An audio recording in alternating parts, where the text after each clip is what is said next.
Good morning, good afternoon, good evening, buenos dias. Welcome back to Rook Daily on the Sean Atwood channel. I'm still a little bit pink, but that's all right. How's everyone doing? We've got some interesting things to talk about today, right? Also need to fix this. But first, we're going to jump in with some Ron news, okay? So tonight, I have the first episode of my new podcast, Friendly Fire, with the wonderful Samson Kruppen. And we have the Atwoods joining us tonight and a few other possible mystery guests. It's going to be good fun. All right. It starts at 9 o'clock, and I hope to see everybody there. I will right now post a link for you lovely, lovely people. And it's gonna be a good time. So come and check us out. Come and join us.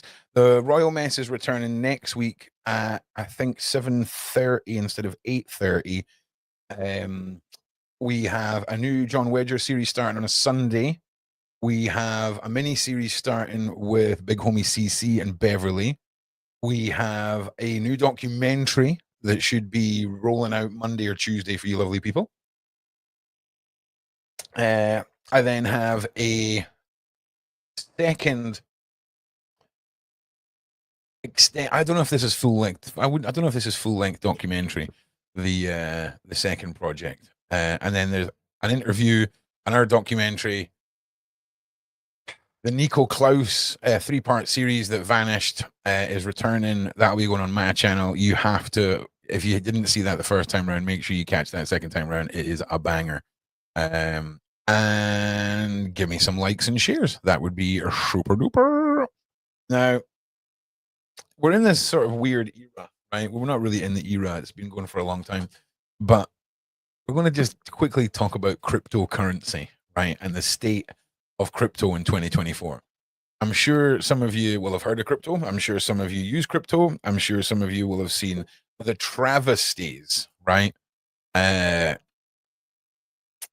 Oh yeah. Listen, Holly. Listen, mate. I'm the master of juggling 10 things. All right. Okay.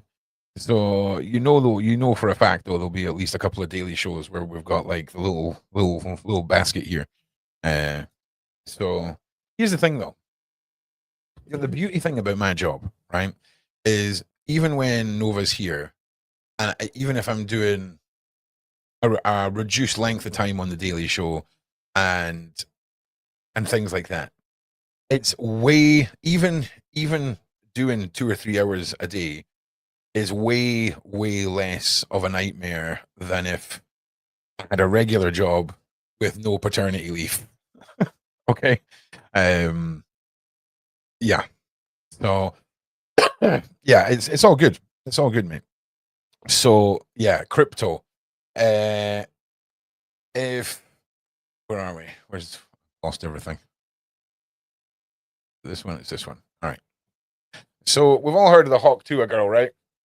That chick that became super famous for that meme, right? You know what I'm saying? So we all kind of know that there's been so many shady. It's called a pump and dump. Okay.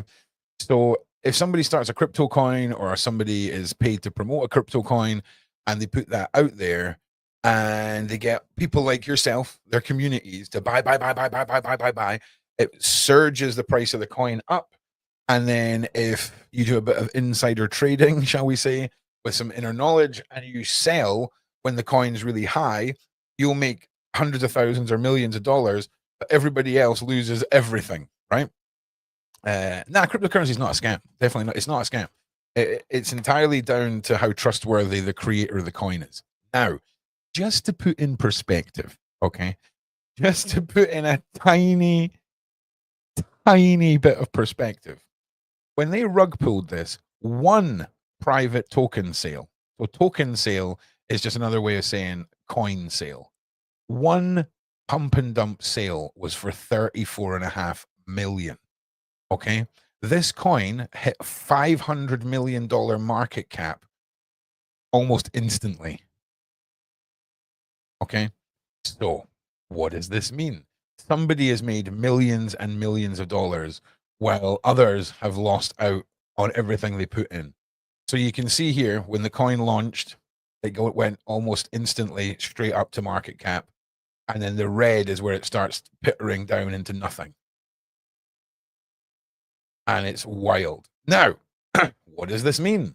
So we've obviously heard about these pump and dump scams, these influencer scams before, okay? And nothing seems to be done. Logan Paul just had the BBC go after him after his crypto zoo shenanigans. Also, as well, you don't have to put up with this for long. This is just like the opening 10, 15 minutes of algorithmically friendly stuff. Also, if the Hawk Toah thing kickstarts the algorithm and pushes this out, all the people that came here just for that little bit will get that first. All right. So, back in the day, we all know we've heard of Bitcoin, we've heard of Ethereum, all these things, and it used to take you used to need a little bit of savvy, right?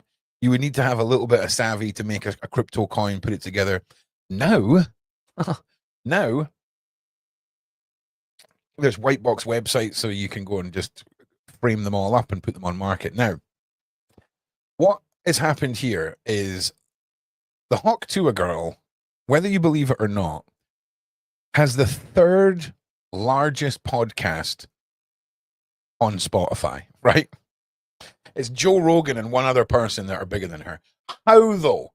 How has this happened? Right now, do you all know who the Hawk Toah girl is? Right, put a one in the chat if you know. Put a 2 in the chat if you don't know, because you got to know the backstory.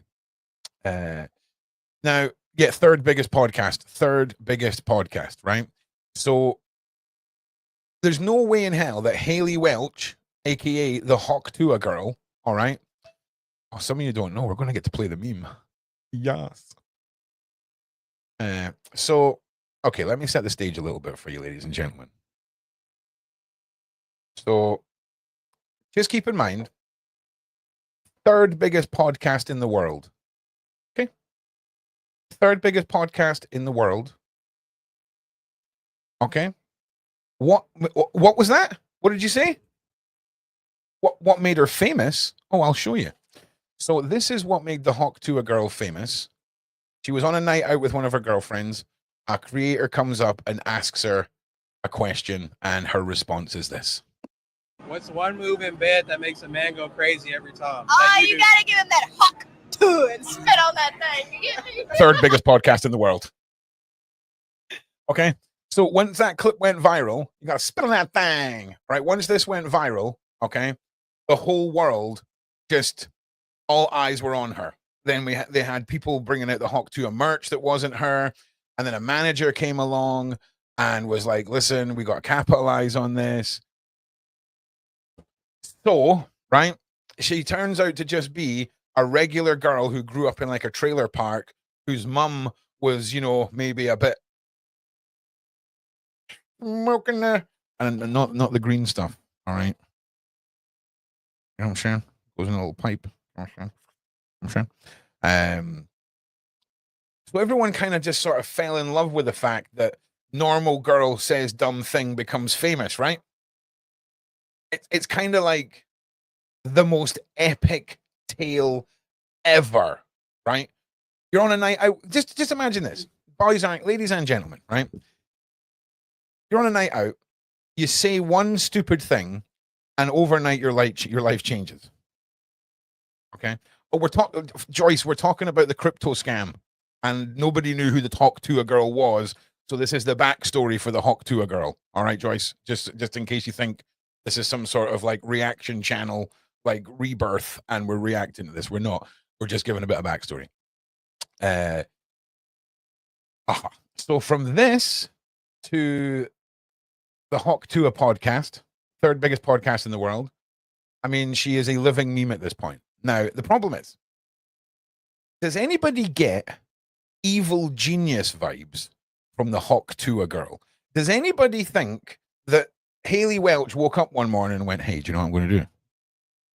I'm going to rug pull, right? I'm going to do a huge, now that I've achieved everything I could ever have wanted from my memories of growing up in a trailer park and all these things." Not that there's anything wrong with trailer parks. I'm just saying, like, she gives their own backstory, and it's interesting. So now she's got all of this. She's got everything. And some tech guys, some marketing guys approach her and say, "Hey, we want to do the Hawk Toah coin. I'm telling you, this is what has happened. But here's the problem. All of this is so unregulated right now that because of I think the valuation of her coin before it was rug pulled was 1.3 billion. Okay. Hawk Toah girl. What? So authentic. Yeah, that's the word I was looking for. Right. That's why everyone gravitated to her. And I mean, she's a legend. She's an absolute legend, right? But I'm genuinely going to tell you now that I think she is going to go to jail for a long time, in my opinion. Okay. Because we are talking about tens of millions of dollars. We're talking about 90% of this pump and dump came from a very small amount of wallets, which very much indicates insider trading. But was she at the helm of it? I don't know. Okay.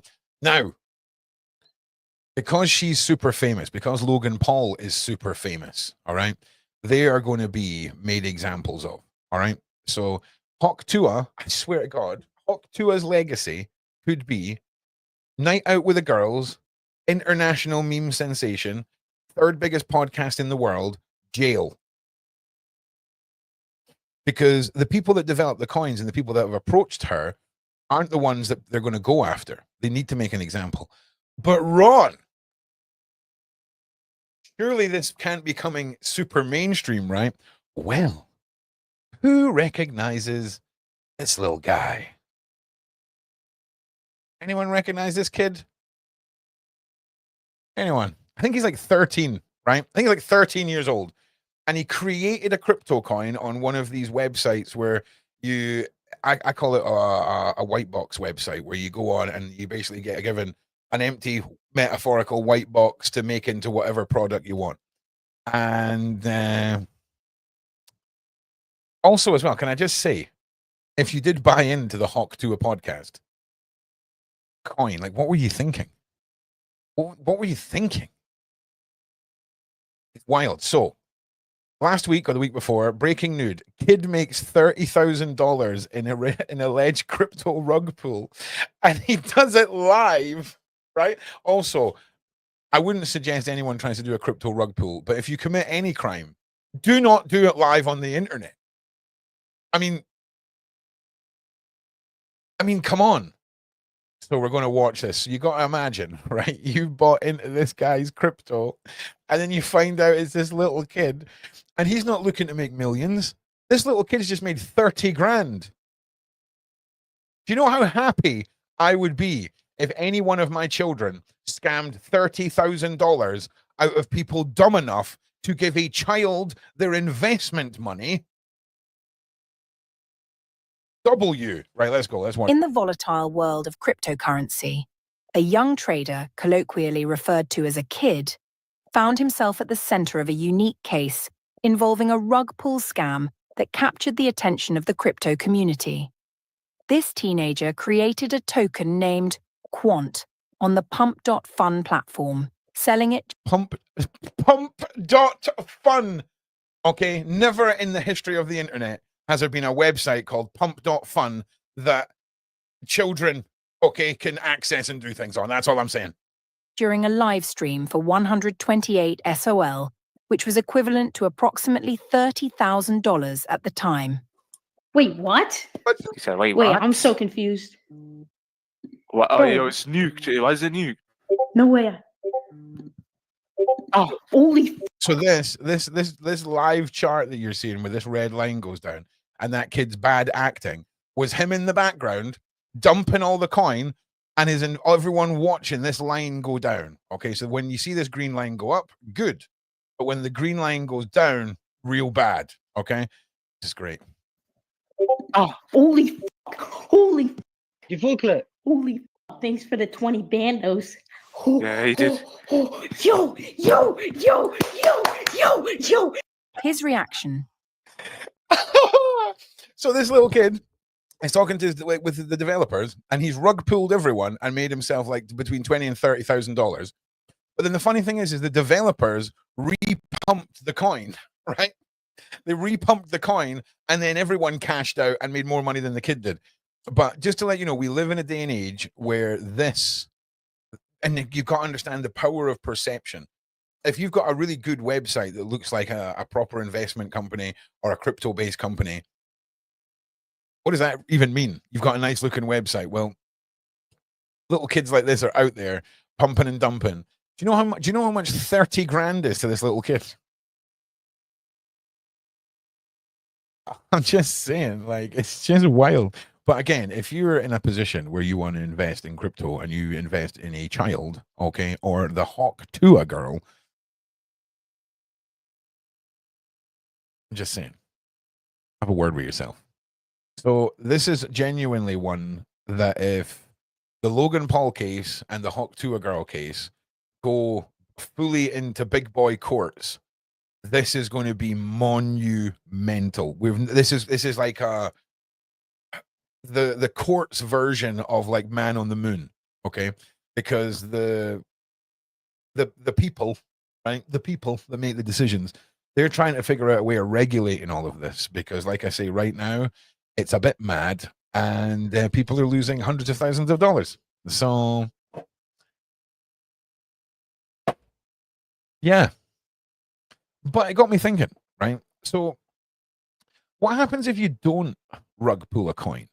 Like, if the hawk to a girl hadn't rug pulled that coin and they'd all kept their money and more people bought in and it became more valued, like, is that not good? Is everyone not making money then? I don't understand. I need like a 14-year-old Russian kid who's been doing this for the last 6 years to explain this to me. Do you know what I mean? Because there's something that we all need to learn here, guys. All right, there's something, but it would be interesting. It would be interesting to see how all this sort of stuff, when it's managed properly, if it can be an investment. Because if we all buy into a coin that we all also own, and no one sells it, and the value goes up, how is anyone making any money if they're not selling it? It would just be like a stock thing. Is that then? Can you then use that value as equity? Is that how it works? I don't know how it works. Does anybody have a brain and know how all this works? If you do, let me know. Also, if you can give me a little like and a little share. The show wasn't on yesterday, and it tends to slow down some traction. Now, we do have the new podcast tonight. We do have our little characters here. But I hope you guys will make sure you come and join me. And we do have, this is some more of the artwork for the background of the actual podcast. Yeah, see, I left my brain somewhere else too. Now, our next algorithmically friendly piece of news is there's a movie called Tear in the Sky, right? And just ignore the fact that there's a Star Trek captain here, okay? Don't let that ruin it for you. Now, Tear in the Sky, scientists have avoided the UFO question until now. Now, I'm telling you this documentary, or this film, this documentary, is about scientists who found a black hole in the sky. And what do we know about black holes? They suck everything inside, right? That's the whole shtick of a black. Like, if your daughter came home and was like, "Dad, I'm dating a black hole," you would expect a massive void sucking everything inside of it. Time, space, everything inside the black hole. But this black hole has a bunch of little things coming out of it that seem to be flying around, right? And there's spaceships. We're talking about spaceships here, right? And it looks good. It looks real good. And it's scientists using science to talk about UFOs.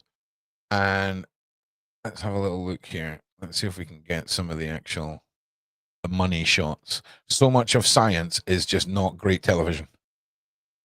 Is this it here? Is it? Okay. That was it. Oh, nobody can see it anyway, mate. You put the wrong screen up. Brilliant. All right. So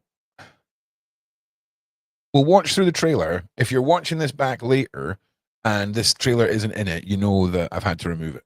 So we're going to watch through this, and I want you to just for the next sort of 10 minutes, we're going to talk about this, and we're going to talk a little bit about what your guys' impressions are of UFOs, all these things, because Beverly and I have got Beverly is so littered with skill sets, and all of our friends and colleagues are so littered with skill sets that we have got a very unique opportunity to do some very never before paranormal, off-world, cryptoid, witchcraft stuff. All right. Also, I mentioned to Beverly about doing Beverly Road's background story, Sheboygan. So that's in the work too. Now, we're going to watch this. What has made mankind is All right. I'm very sorry. what has made What has made you come to this meeting with no socks on and trainers, mate? What? Somebody has allowed this to happen. mankind is an insatiable curiosity. Insatiable. What is that? You know what it reminds me of? Do you remember? You know those cats when they get really, really old and their eyes get a bit weepy, right? Shatner always reminds me of like a happy old cat with some weepy eyes. Nobody knows. The phenomenon. Nobody's ever done this as far as I know. It's a huge amount of work. Oh my God, what is going on? This trailer is the gift that keeps on giving this morning. Oh, stop it. As I know. It's a Okay. Right. Are we going to talk about her neck? Or are we just going to move on? We're just going to move on. huge amount of work, a huge amount of data and equipment. That has never been done. Whatever this is more complex than we could ever imagine. This is a first in the field of ufology. The variety of devices we're I bringing as a team to study the phenomenon covered an entire spectrum of different technologies in real time. That moment shook. like don't listen. Don't let us look at your equipment. Of different This is as cool as they can make this, by the way. I just want to point this out. technologies in real time. I mean, I'm not being funny. Show us the footage, mate. That moment shook me to the core Oh my God. because I knew my life was about to change again. I think we're going to have like a couple of really, really good spots. When I hear that you've assembled a team, All right, do you know what? Absolutely the crappiest trailer I've ever seen in my life. It's like when you see a car advert and you've been watching it for like 70, 80 seconds and they've not shown a single image of the car, and there's been like a woman shopping for oranges and then it cuts to an Audi logo. Like, terrible. But the other trailer I seen looked really good. Or maybe it wasn't a trailer, maybe it was a clip that I seen. And it just looks great. So I'm looking for some stuff to put on a little short list, and if you're part of the Discord, we can all vote and we'll do a watch along night. Because hell yeah. All right, where are we? All right, so let's have a little look at what's going on with the diddler. Oh, hello, Ron's Mods, all the wonderful people on this channel. I'm a long-time subscriber, but I don't chat much dyslexic. So listen, Paul, okay? I wish I could say I was dyslexic, okay? My brain just takes words, and then as I'm writing them, just goes, right, watch what we're going to do with this guy. And then they just, sometimes I'm reading a sentence back that I've written, right? And there's a whole other word. Like, it should be like, I went to the park, and it's like, I went to, I don't know, banana park. Do you know what I mean? So yeah, I feel you, man. Don't worry about it. Words are hard. Anyone gives you a hard time about your spelling, just let me know and I'll slap them, because I am not good with the reading and the writing. I'm good with the talking. All right. So, but thank you very much. Appreciate all the support, and yeah, all good. All right, Diddler. We've got the Diddler sign up. No, we've not. Hang on. All right. Diddy's legal team says he can't prep for trial because he's being too closely monitored. Well, maybe if you want to be able to prepare for your trial, right? And maybe if you want everything to be a little less like court of public opinion, maybe don't have like 2 decades of like madness. Yeah. Okay. Diddy's lawyers are again calling into question the circumstances under which their client is being held as a 2025 trial start date looms. As previously reported, Diddy was arrested in New York on September. He was with a subsequent unsealed indictment revealing all of those horrible words we can't say. The Bad Boy Records later pleaded not guilty. Numerous updates have made headlines in the months since, including multiple bail efforts and arguments from his legal team that Diddy's shot at a fair trial was being compromised by prosecutors. Listen, just be happy that he's not in a man on the island scenario. You know, right? Because I'm just saying, it's a mad one. The later issue was broached. The later issue was broached again this week, as first reported by TMZ, with the focus this time take place on alleged interference with Diddy's preparation process ahead of the trial. In short, oh my God, excuse me. In short, it has been alleged that the federal officials and prison workers are monitoring Diddy's communications with his legal team. Cited in the docs, also viewed by Complex, is a recently reported raid with Diddy's attorney, specifically alleging that prison employees shared a photo of Diddy's handwritten notes with prosecutors. Here's how it's worded by the filing. The evidence shows the government is using Mr. Combs' detention to spy on him and well, listen, I'm not being funny. If you were up for RICO charges, right? I'm assuming everyone's spying on you, right? You kind of have to be of the mindset that everybody is going to be spying on you. You have to spy on him and invade his confidential communications with his counsel. Since his arrest, the government has been working with BOP staff, including Investigator 1, to take advantage of his incarceration by meticulously monitoring all his communications, including with attorneys. That seems normal. And during recent BOP sweep of MDC, Investigator 1 allegedly searched Mr. Combs' handwritten notes containing privileged communications and work products. Investigator 1 photographed the notes and then shared them with prosecutors. Defense counsel argues that these alleged instances mark an example of unfair and unconstitutional tactics, adding the search that resulted in the notes was in itself illegal. How can it be an illegal? It's a freaking prison cell. Additionally, lawyers argue Diddy's 4th, 5th, and 6th Amendment rights have been violated as a result of prosecutors' alleged actions. In November, lawyers for Diddy argued that out-of-court statements from possible witnesses in the case, as well as their reps, were undermining the chance of a fair trial next year. The government lawyers argued it is fueling the fire for online conspiracy theories and making it possible for Diddy to have for a fair trial. By not taking action on these outrageous claims, they are circulating at the time. Wednesday's legal journalist and independent reporter Megan Cunniff was the first to point out related push from Diddy's legal team to have the court order the Metropolitan Detention Center to provide him with a laptop. Oh, great idea. Mentioned in the filing, it was the lawyers have described as a monitoring and recording of the client's notes, thus heightening the need for a laptop. Proposed restrictions on the use of such a device. Meanwhile, we are criticized as having no justification.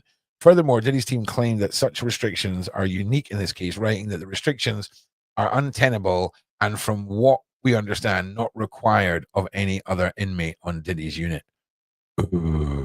All right, what do we think? What do we think? Does Diddy deserve a laptop? Was the raid unfair? Does it make sense to anyone that anyone would think that you have any rights if you're a prisoner? Like, what do we think? I'm actually asking you. Let's engage in conversation. Oh yeah, subscribe to Ron as well. Yes, yeah, go and check out my channel. It's the same content, but there's a couple of bits of content that will be on there that won't be on here. Or maybe they will be on here, but then they'll probably vanish from here, but at least I'll have them on here. Amazing Trace, welcome. Have a fantastic time. Hope you're make sure you like and subscribe.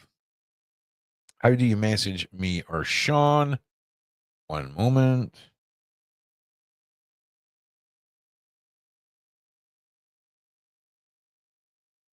You can message me here. It says it's going to say Sean, but this has been sent for me. Right, listen, dude. Right, where are we? Michael gang. Here we go. Right, so what we're going to do just now is we're going to talk about if you were Diddy.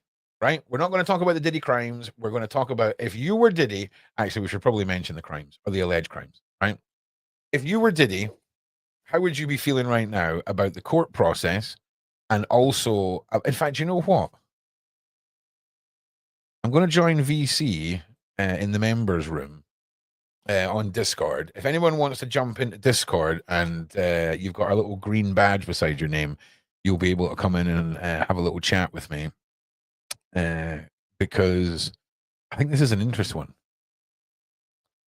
I really do. What is going on here?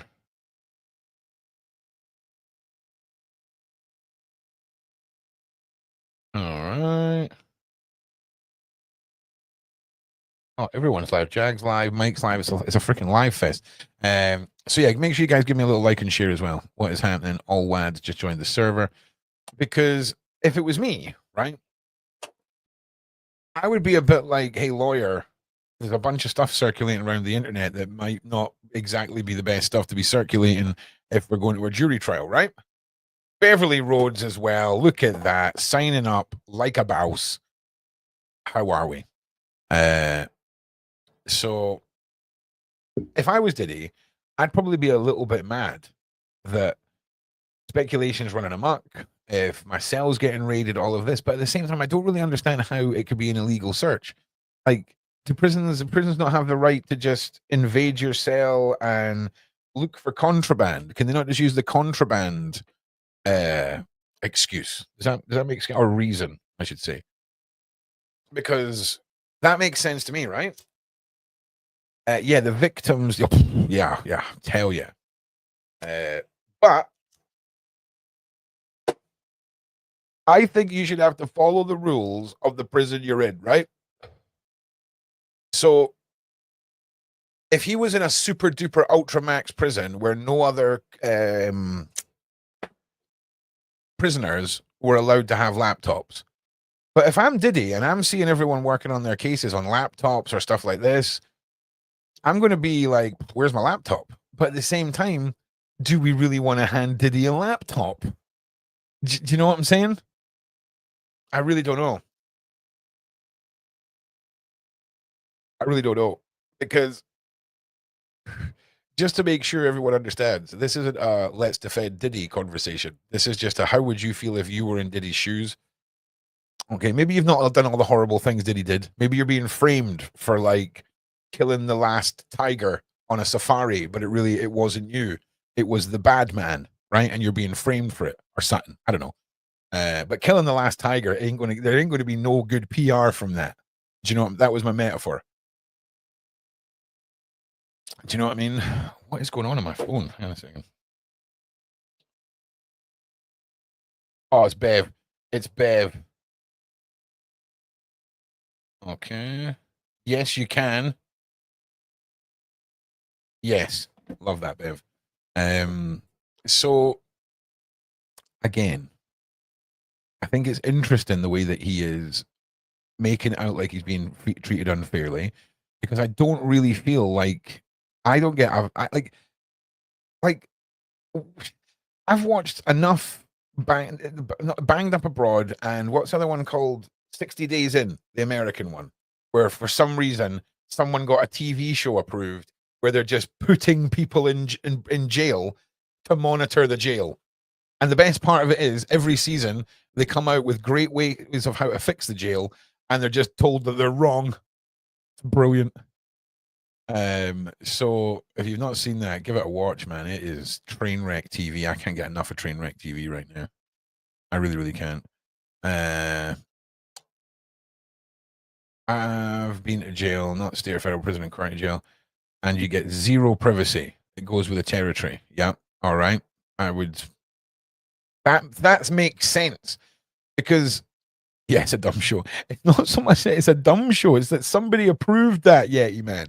At some point, there was a meeting in an office where they were like, right, listen, can we just put a bunch of people in a prison and film it? It's wild, man. It's wild. And if you commit a crime when you're in there, you get charged with a crime. It's just a madness. But listen, as long as I'm not the one in the show, I'm here for it. 100%.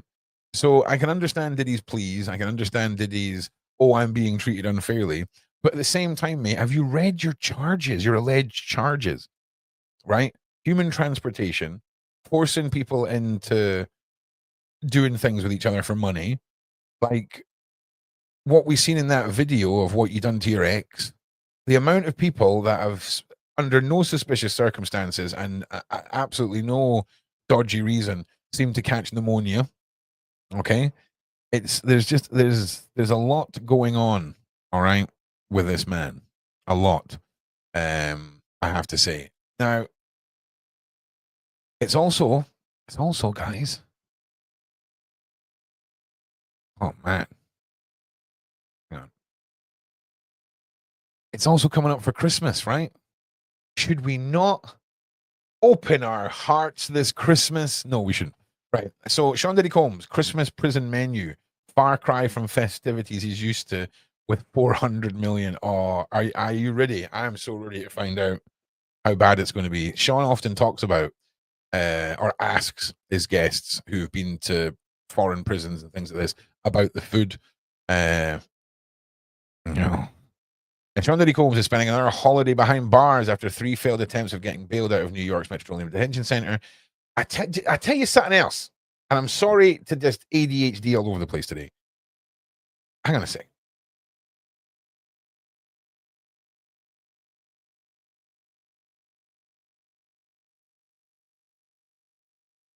One, please.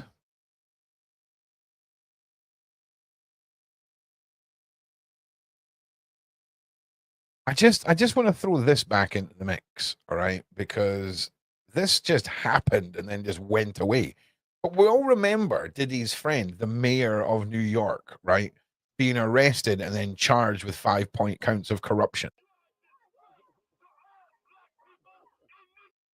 Like, this was a thing that happened. And I don't know why we've still got sound. But anyway, do you think one of those 3 bail attempts would have went through if he wasn't arrested? Now, this is the mayor of New York, right? He was arrested, like I say, 5 counts of corruption. This guy here is doing everything he can to be in the shot as well. He is like, I have traveled all the way here, and then I get stuck behind the guy in the hat. Do you know what I'm saying? But for me, it kind of made me think that the reason that everything's been so hush hush, the only people that are really putting things out there are the cases that aren't going through the FBI. I don't know what is it, civil cases? Is that what it's called? Is it civil case? I can't remember. But like the people who've, like the lawyers who've spoken out, but the actual major case, I mean, have we really heard anything? Like the Big Daddy Bad Boy case. Has there been any updates? Has anyone heard anything? It's all been survivors, victims, all that kind of stuff. And for me, I kind of feel like there's something massive coming with this. And I feel like they're getting their sights set, and they've taken out the people that could have affected this infrastructure, allegedly, which could have been the mayor of New York. I mean, he gave Diddy the key to the city.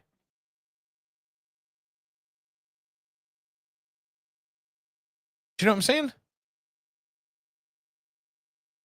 Oh, Diane holding up the fort on Facebook. Big shout out to you.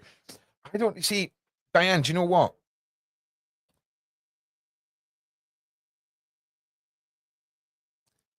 Yeah, I think you're probably right. It sucks. But at the same time, I'm actually amazed that he's not been manning the island.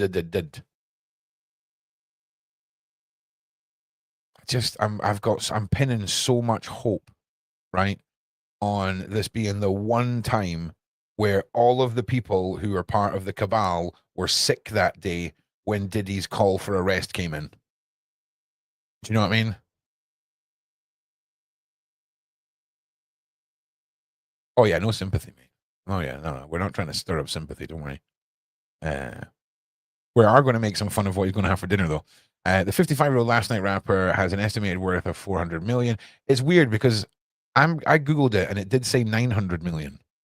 So where's that 500 million gone? But won't be able to celebrate Christmas holidays in the usual lavish way he's used to. The music mogul is known to share family photos during his festive season that celebrates at his sprawling home with endless decorations.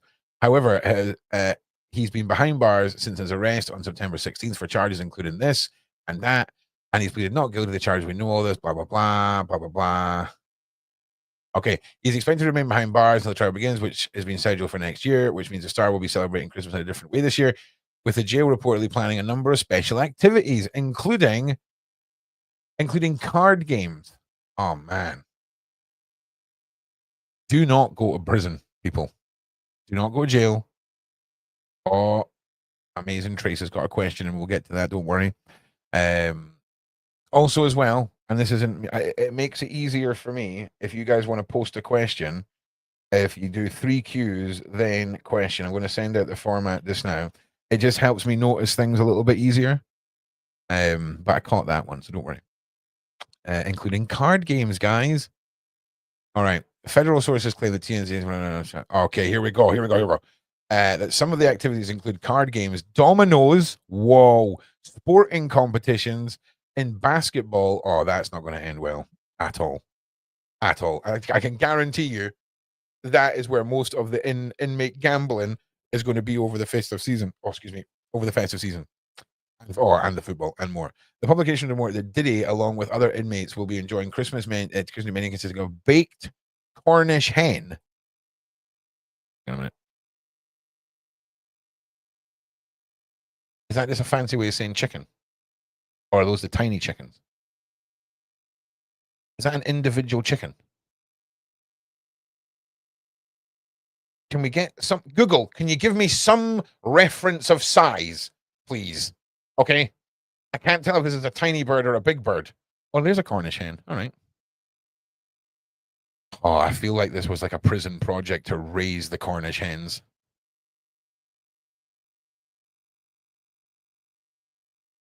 Right. Stay positive no matter how it turns out. You makes trouble little account planet level live. Could it be live? Train right way now. I mean, yeah. Stay positive, my G's for sure. Like, I remember growing up and going shop like the supermarket with my mum and seeing the tiny little, what look like tiny little chickens, and they always fascinated me. Okay, Cornish baked hen, which I imagine, and again, I feel like they're just a fancy way of saying chicken. Macaroni and cheese, that is going to be horrendous. Cranberry sauce is not. It's a condiment. It is not. It's not. See if right. You went to like a 5-item dinner, right? Where like, oh, you know, you're going to get turkey and all the trimmings, and one of the items was cranberry sauce. It's a condiment. It's a condiment. Okay. Freaking triggering me. All right. Dinner rolls and holiday dessert. That sounds like the dessert equivalent of mystery meat.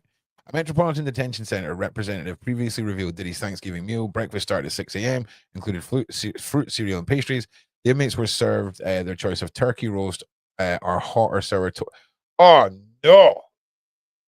Oh, that's right. You guys do turkey for... what do Americans do at Christmas? Because my dad never does turkey because of Thanksgiving, right? So do you like... let me know. If you're in America, do you double up on the turkey, or do you do something else at Christmas? Let me know. That if you do that, I don't even want to hear. Don't tell me if it's tofu. I'm not interested in hearing at all. So say that to yourself. Freaking. According to your post, according to the outlet, they got they got to have sides such as mashed potatoes. Oh, the most butterless, no salt, no pepper, no butter, no like full fat milk, not a little bit of garlic, little chive. Do you know what I'm saying? None of that. Prime rib and lobster. Yeah, that's my guy. Prime rib for but you say prime rib. Americans are sneaky, right? Is that just a roast? Is that just a roast? It's just a roast. Okay, yeah. Okay, so in the UK we call that roast beef. Yeah. Oh no, wait. Oh no, yeah, they just take the bones out over here. That's what it is. They take the bones out. That looks good though. I'm all about leaving the bones and stuff. Just want to say, like, who are those boneless chicken wings for? Don't say children, okay? Because you're just going to order them chicken nuggets if we're just deboning a wing. All right? Boneless chicken wings. Jesus. We can't do the bone. No. No. Yes. Yes on the honey ham. How good is ham? Rum ham. Right, mashed potatoes, vegetables, curry sauce, turkey gravy, 2 rolls with oh, that is a travesty. And an assortment of holiday pies. Last month, Diddy made a third attempt to secure bail, which he was hoping to land by requesting a $50 million agreement. The controversial rapper stood before the federal judge. So what does that mean? If he disappeared, he'd only have $350 million left of his fortune. Come on. The controversial rapper stood before the federal judge in New York and was greeted in the courtroom by members of his family, including his mother, Janice, who was wearing sunglasses. Brilliant. Adopted son Quincy, Justin, King, Chance, and his twin daughters. Combs pleaded not guilty to the charges stemming from a 3-count indictment, which accuses him of using his business, including Bad Boy Entertainment, to do all of these wonderful things that we can't talk about on YouTube. A lawyer for the star has hit back at the accusations telling the Mirror previously. Mr. Combs' legal team has emphasized he cannot address every meritless allegation.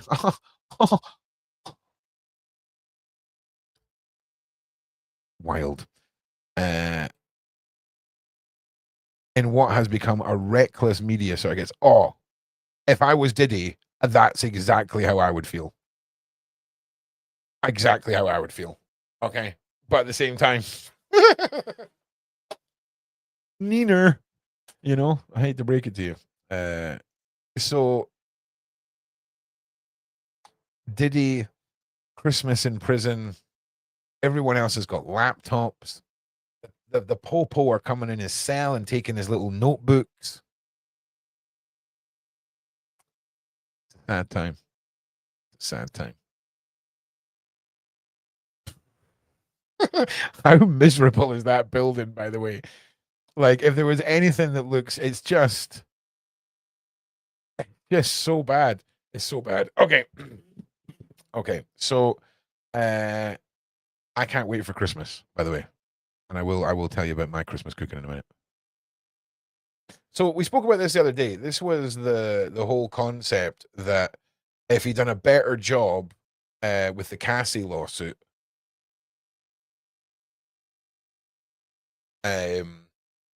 maybe he wouldn't be in the situation he's in now. But here's an even better one, right?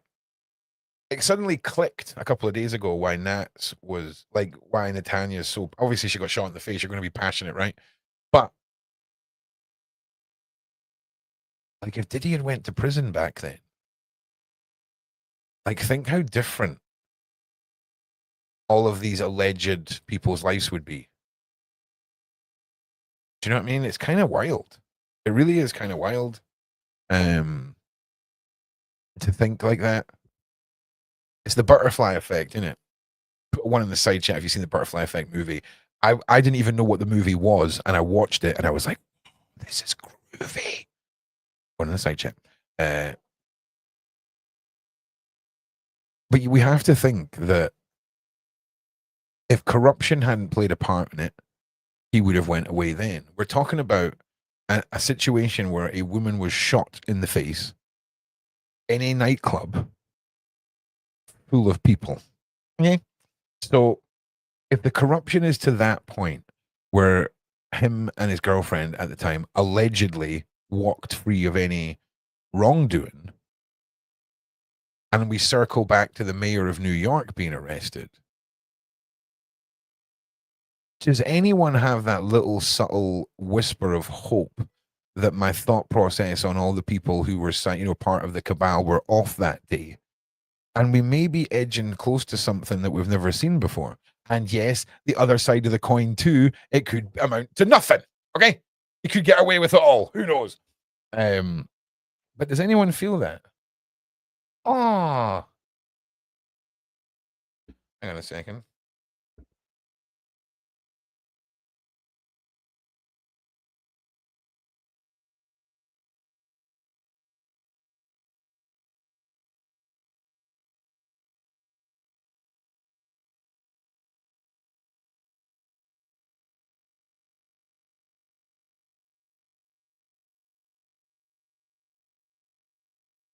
Right, nice one. That's just Julia sending me over a bunch of information. She's on her travels today, and it's always good to let someone know how to find you. Oh, thank you very much, Laurie. Thank you very much. Thank you very much about that. All right, so Ron loves to cook, right? I'm all about feeding people. Okay, like the only thing that I would say, other than my hair, right, that's a little bit Viking-y about me, is when I cook for people, right? Especially, and listen, vegetarians, vegans, you're all welcome. All right, I'm not prejudiced, okay, but you are going to see a lot of meat on the bone. So I treated myself to a new cooker with 2 ovens, 2 ovens, and a big grill. And last night, I was sitting talking to Dan, and the penny sort of clicked that just outside this door here to my right is my massive charcoal barbecue. So Christmas is going to be delicious. All right. And I cook a bunch of hams, we cook a bunch of turkey, bunch of stuffing. I think I cooked 6 turkeys between Christmas and the end of January. Because January 1st, all of those big, massive, like ham-covered stuffed turkey things all start getting reduced in price because they've got to be sold, right? And man, the cold cut sandwiches throughout January were just mwah. So I'm really trying my hardest to get a chest freezer next week so that I can just buy everything, throw it all in the freezer, and I don't have to worry about it because my freezer's tiny. Turkey, hams, bunch of seafood, and I'm trying to get those big tomahawk steaks with a big freaking thing coming out of them. Yeah. Blink. We actually we all watched that as a community together. It was a wild movie. Now, here's an interesting one. We're not going to mention any names because life's easier that way. But this is a law firm, right?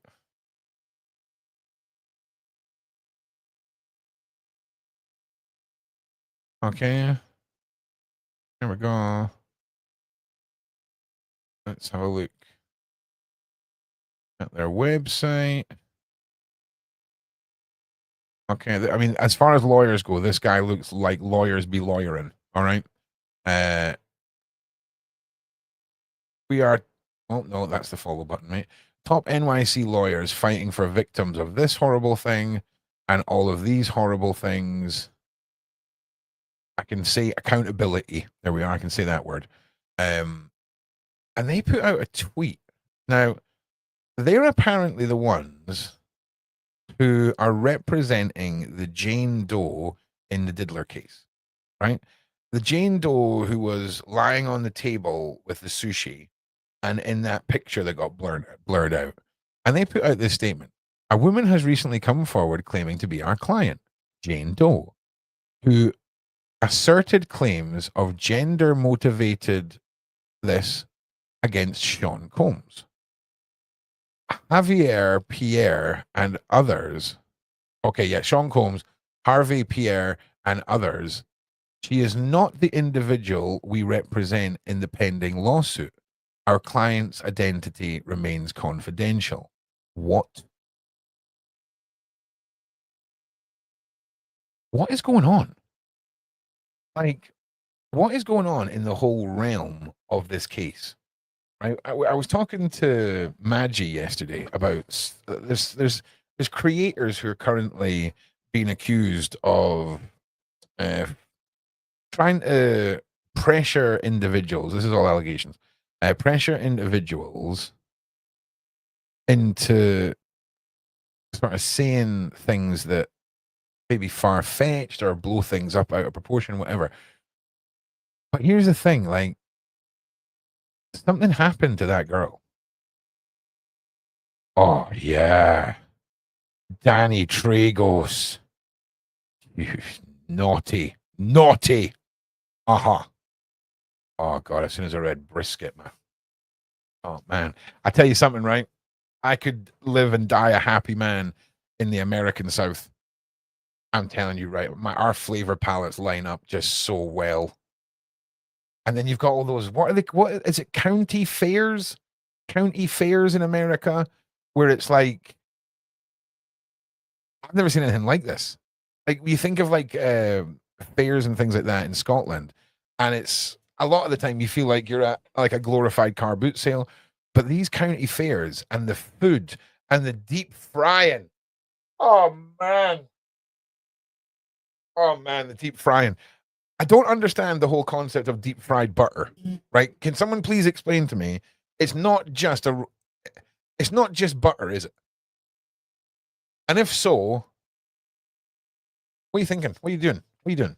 Like, work with the world here, okay? Like, yes, we deep fry pizzas in Scotland. Yes, we deep fry Mars bars. But butter,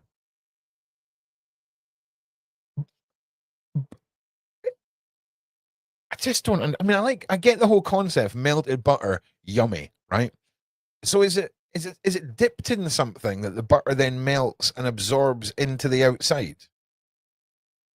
Have you had a fried Oreo? Nope. Will do though. Yeah. I keep looking at air fryers, right? And I keep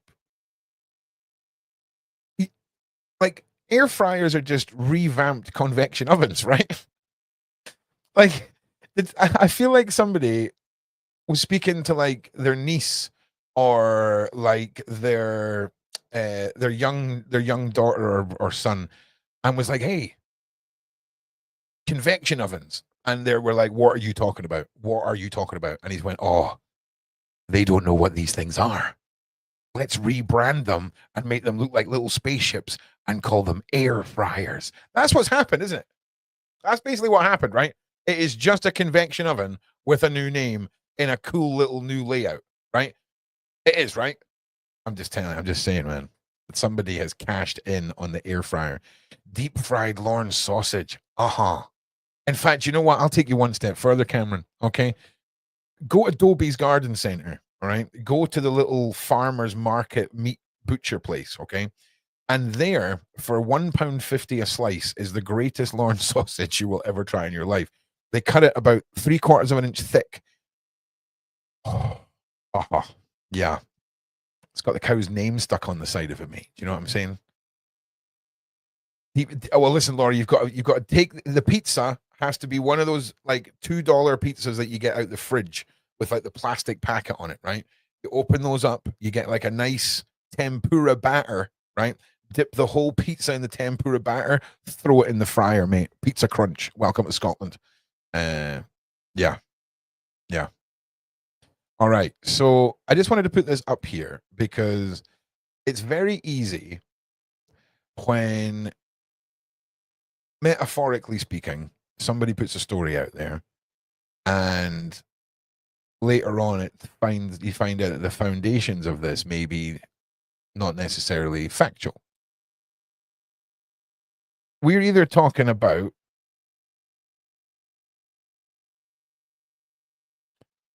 what are we talking about? Is this the greatest actress we've ever seen? Is this somebody who has had immense trauma? Is this somebody who has attached their trauma to this story because they want to be validated in some way because no one's listened in the past?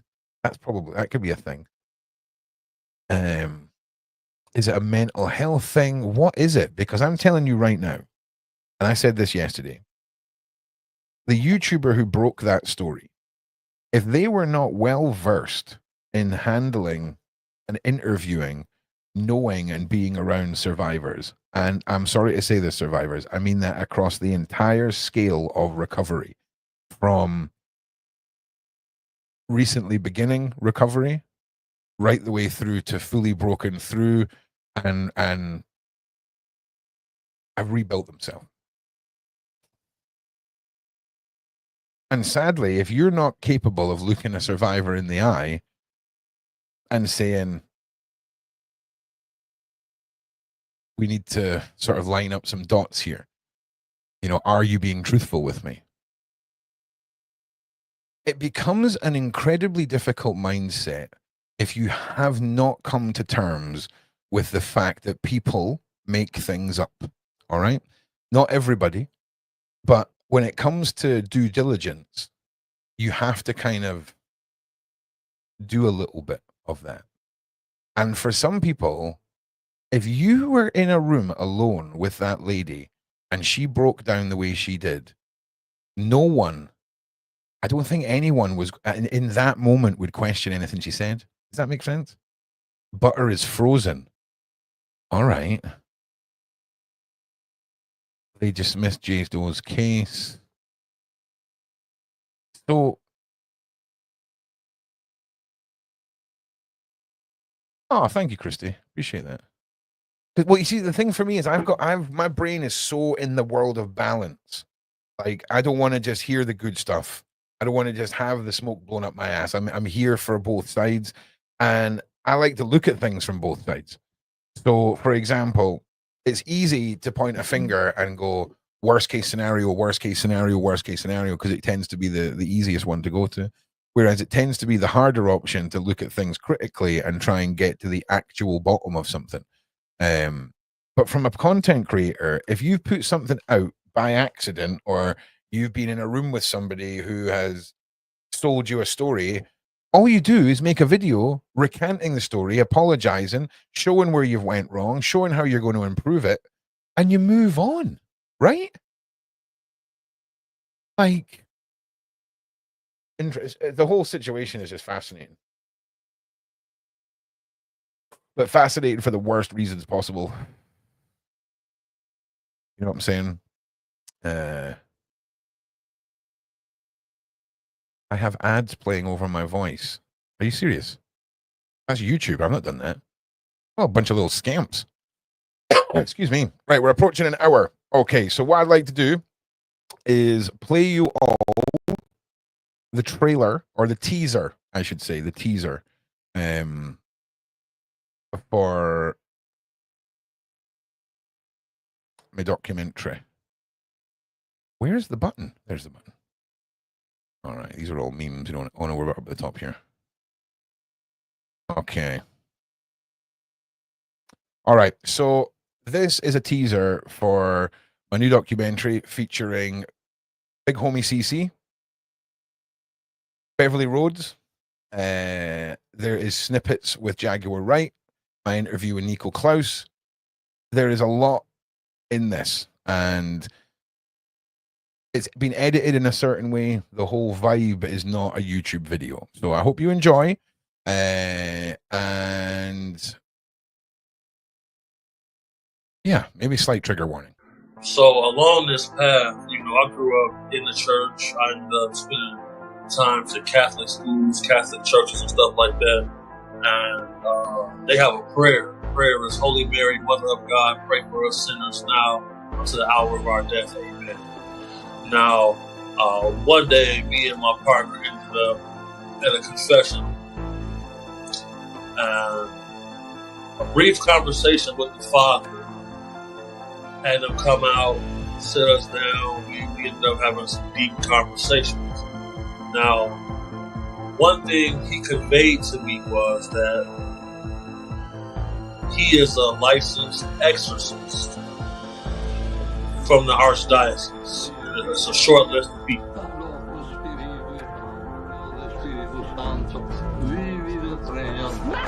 Pero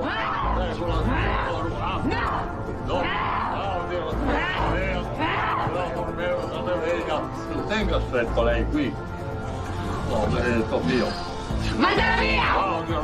Stupore divino, terrore conturba, e metus repili timoris exalta, lentamente vanestano, dai nomine santi invocazione, santissimi nomi della tua, guarda firme, levi, cadere, faulare, per Cristo, non altro, viene immolare, alleluia, angeli, santi del paradiso, benedete su Cristi, la Maria nera, le messe nere, le messe nere, le messe nere, no, le messe nere, So what people don't know is each exorcist has a team. Now on this team, he usually has a bodyguard, security, someone along those lines. So we ended up getting contracted to accompany him on one of his jobs, which was indeed an exorcism. And I learned very fast that there is a spiritual realm. I learned very fast that demons do exist.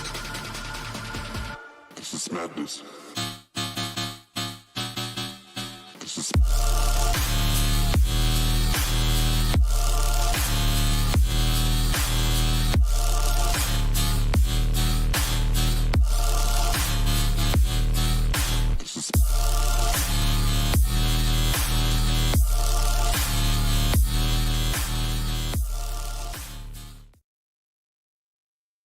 Right?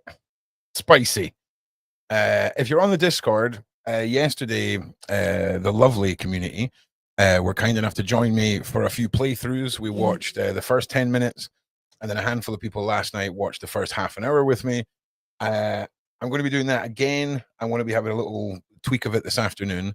We do have our new podcast starting tonight. Please like and share. I really appreciate it. Please make sure you're there as well. That obviously would be great too. I just wanted to touch on that lawyer's report. Also, has anybody heard of a film coming out, right? In fact, I'm just going to put up this. Has anybody heard of this? Abruptio. Has anyone heard of this? Because you're about to. For no other reason than for nonsense. Oh, listen, stop asking me for money, Wikipedia. Like, at this point, it's just embarrassing me. Right. So, there we go. This is like a full-on horror movie, right? With puppets. Okay? So we've got Robert Englund, who played... what's his name? Jordan Peele, Christopher McDonald, James Masterson. Oh, I can't read that lady's name. Hang on a minute. Like, it's a legit movie. Oh, look at the puppet. Look at the state of this. It's like a legitimate. Oh yeah. Yeah, it's a legitimate horror movie, like legitimate slasher fest. But it's puppets. It's puppets. I'm telling you right now, these puppets are coming to your sleep paralysis demon and your nightmares soon, because these are going to become cult. These are going to start moving about in a warehouse. All right, that's all I'm saying. Freaky, man, freaky. And there's a trailer, but it's quite over the top and a bit like claret splattering. So I don't really want to play it because I feel like I'll get demonetized. But you need to go and check that out. It just looks brilliant. If anyone remembers that one scene from Team America. You know what I'm saying? You know what I'm saying? That has given me a newfound respect for what people can do with the gloriousness of puppetry. I mean, it's full on creepy. It's full on creepy, mate. Now, give me a second. I'm just going to pop my link out to a couple of the panels members. Hang on a second.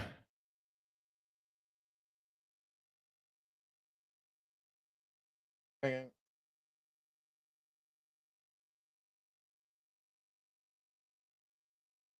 There we go. Now, dun, dun, let's see what Beverly Rhodes is up to. She might be busy. We'll ping her a wee message. Imaginator. Where is Paula? There we go. And who's the other little rascal? Oh, Lady Letitia. There we go. All right. So we'll see if anyone is available to join us today. What I've got to do, there's still audio playing over your voice, Ron.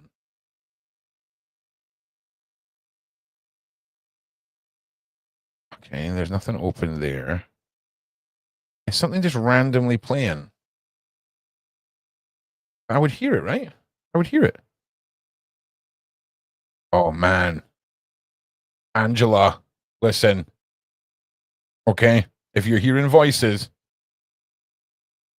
all right? I'm just saying, I'm not an expert. Okay? I'm not an expert. But I guarantee you, if you're watching on like a laptop or something, you'll have an extra page open and there'll be something on YouTube that's one volume, and then the adverts will kick in and it'll be way louder, and that's probably what you're hearing. So yeah, but yeah, I hope that's what it is, Angela, and it's not the voices inside your head.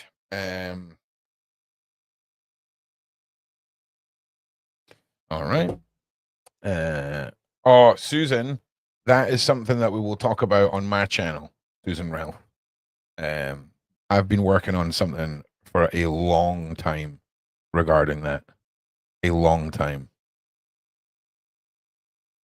Now, what is next? 1 second.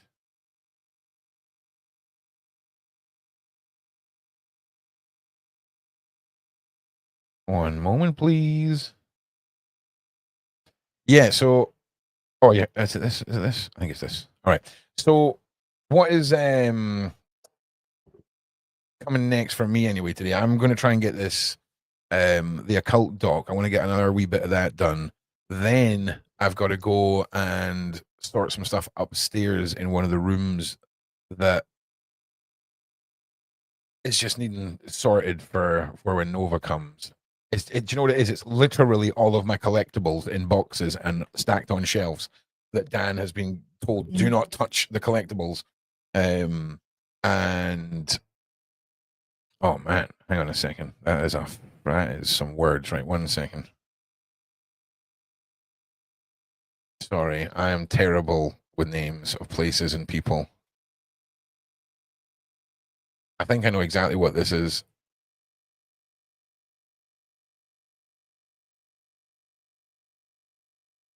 Oh yeah. In fact, did the Paranormal Files not just do a video on this with Nico Klaus? In fact, is this not the video right here? No, it's not. But this is not a nice place, right? Sarah, yeah. Oh yeah, uh-huh.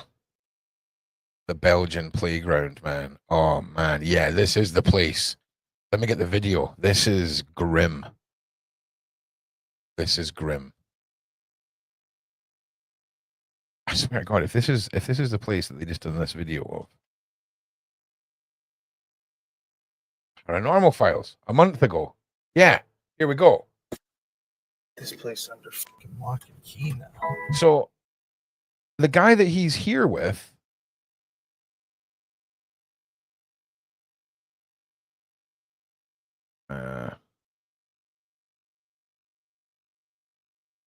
If I just invented something in my own head that doesn't exist, hang on a second.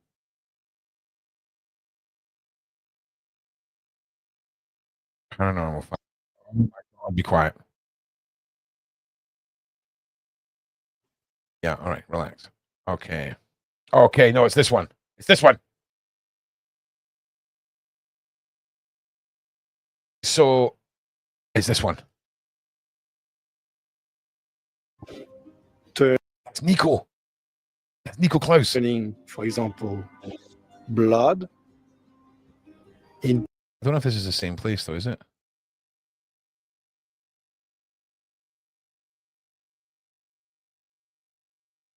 Oh man, you better tell us what this place is.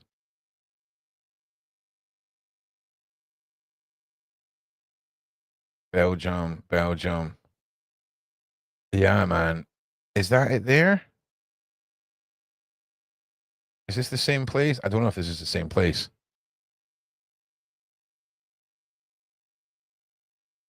But either way, right?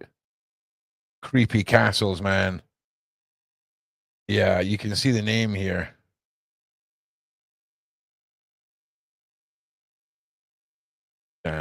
Yeah. Horrible place.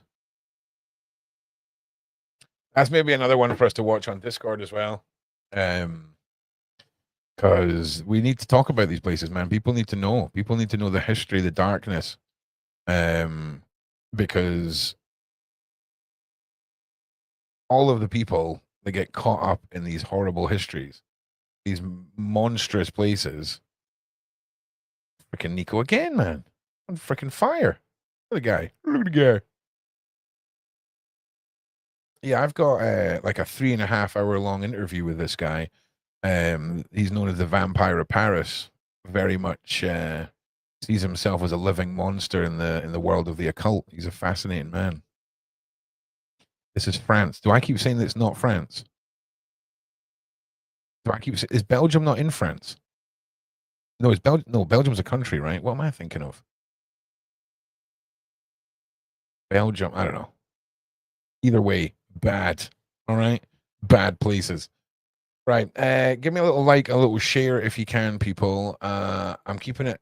It'll probably turn out to be a slightly shorter show today, just because I want to make sure everything's organized for the new podcast launch tonight. I need to go and make sure I've got an adequate amount of stuff done in the house to justify being able to do the podcast. Otherwise, I'll get slapped in the head by the hormones. Thinking of Monaco, Ron. I don't know what you're asking me, Chris. Oh, have you been to the US lately? If so, what states have you visited? Oh, not recently, but I've been to Orlando, Florida. Where's the place with the tigers? That's still in Florida. That's still in Orlando. Tampa Bay. That's not a state, you idiot. Florida, Tennessee. Florida and Tennessee. I spent the first 2 years of my life as a baby in Florida. Then I was in Florida like 25 years ago again. Not anywhere recently. I've not left the country since 1999. All right. Ron is. Oh, man. Do you know what? That 100% of people that fall victim and lose their life outside of their house, 100% of that happens outside of their house. Okay. Okay. Okay.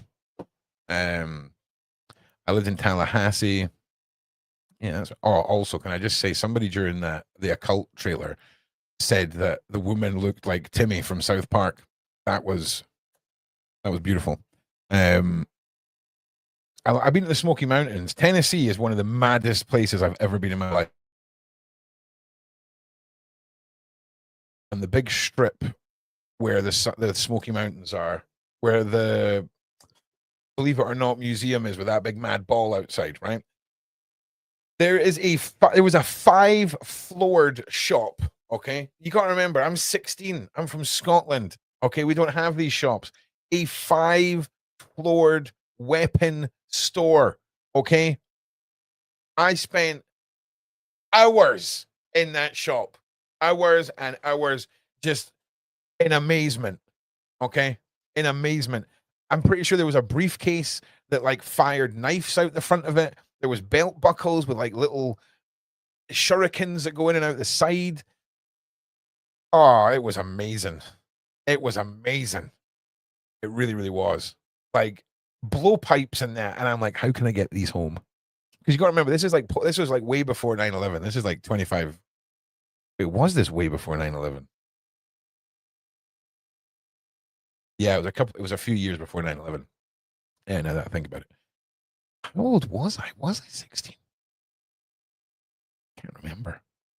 Anyway, amazing. It was amazing. And the Smoky Mountains, amazing.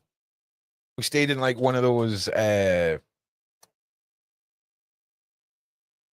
like it wasn't like a motel, but to me it was certainly like if you're staying in a hotel, right, and your door just opens out into the world, what is that for a start? Okay, what is that? But it was nice. It had like a kitchen and a living room and a bedroom and an upstairs. It was cool. But it was so like every single American movie I'd ever seen. Like ever seen in my life. Oh, also I can't find my orange glasses, so we're on the ultraviolet ones. So that's what Ron's vision looks like in these. Oh, I've got a broken set of this is wild, right? Where's the broken set of orange ones, right? Let me check this out. There's just no blue. How crazy is that? That is why these glasses are the only blue lens glasses I buy. See you later, blue light. Pretty cool. No one cares. No one cares, mate. So what else? But these ones make me look like an absolute tool.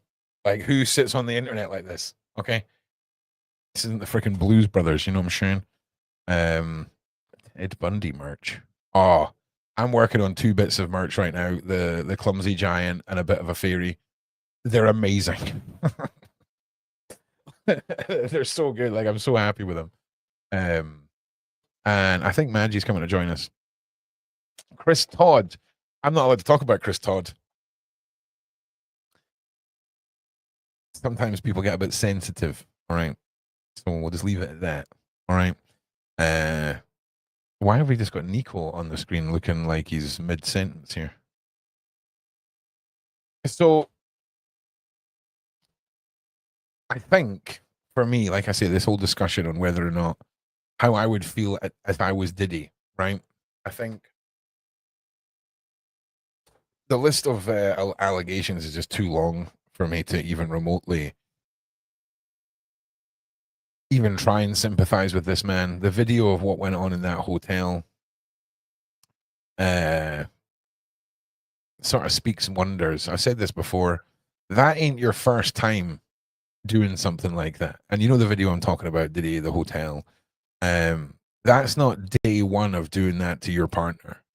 Like that is a skill set that has been refined over time. Because every aspect in his mind had already previously happened. Some sort of incident in a public place where he's paid for his silence, paid for people's silence, all this kind of stuff. It just reeks of that. You know what I mean? And who goes running down a corridor in a towel, right? To fight anyone, okay? At all. Unless you are well versed and confident. But that to me wasn't an introductory to being a DVer. That was Premier League. That was World Cup equivalent, you know? And one thing as well with me is reaction times when people are enraged or violent, right? And if somebody hits the ground and instinctively you react and kick in a way that there's not even a contemplation of what you're about to do as being wrong, it says to me that that is muscle memory, right? If you know what muscle memory is, military folk talk about muscle memory for when they're, pulling up their weapon and all this kind of stuff. Martial artists talk about muscle memory. You do something enough times and it becomes instinctive. If you were him, you wouldn't feel. Oh, someone's had their coffee this morning, eh? Someone's just posting the old revelations in the side chat, eh? Just saying, 10 out of 10 for that one. That was a good one. It's so true though, right? Oh, yeah. Do you know what? I'm gonna get even further here, Sarah, right? I don't think him being a monster is what made him his downfall. I think it's greed. And I don't necessarily is that Justin Bieber on his necklace? Is that a tiny black and white picture of Justin Bieber?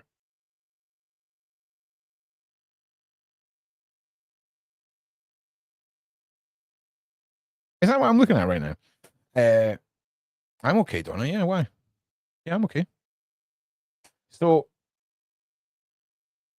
there's monsters out there that get away with a lot, but it's when they overstep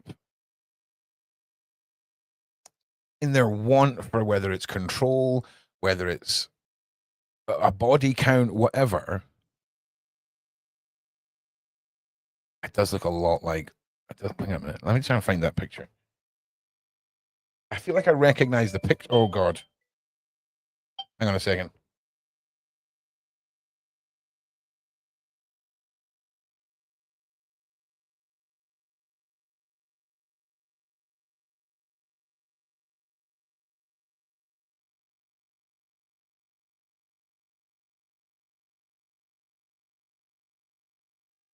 Sorry, that was just my mum. Yeah, it was. For me, I feel like I recognize the picture. I feel like I've made so many bloody thumbnails that I've seen this image. Justin Bieber, black, white. Let's try that. Oh my God! Just be able to spell words. Black, white. Oh, and my brain is spelled and NS. Brilliant. Brilliant, mate. All right, let's head off to the left, talking into a microphone. Oh God, I'm gonna have to sit here now until I find this. I'm so sorry. I'm gonna spend 2 more minutes on this, right? Maybe I'm tripping. Maybe I'm seeing things I want to see. Maybe the side chat's already answered me. Sharpen the image. All right. Let me just. What was the name of the chick from 24? What was her name? Her. I mean, yeah, I could try and sharpen up the image, but the chat is saying it's his dad. Oh yeah, well, I mean that would make more sense. It is a very suspicious looking Bieber, Willow. Oh my God, it's his dad, Ron. Okay, it's his dad. It definitely looks a bit like Justin Bieber. From a pixelated distance, okay? I don't think anyone can be. That definitely looks a bit Biebery. I mean, it probably is his dad, right? But I mean, what a random thing to find. Like in the whole realm of the Didosphere, right? To be sitting here and be like, is that a Bieber necklace? Because also, it cannot be comfortable wearing this many rings.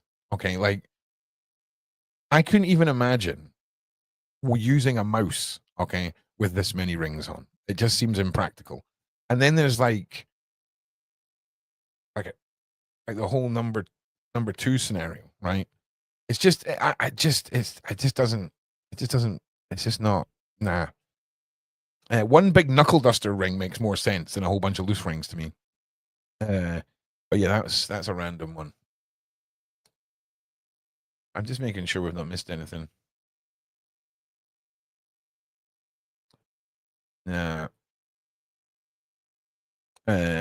So before I start to wind down, because, and again, apologies, it's a short show today.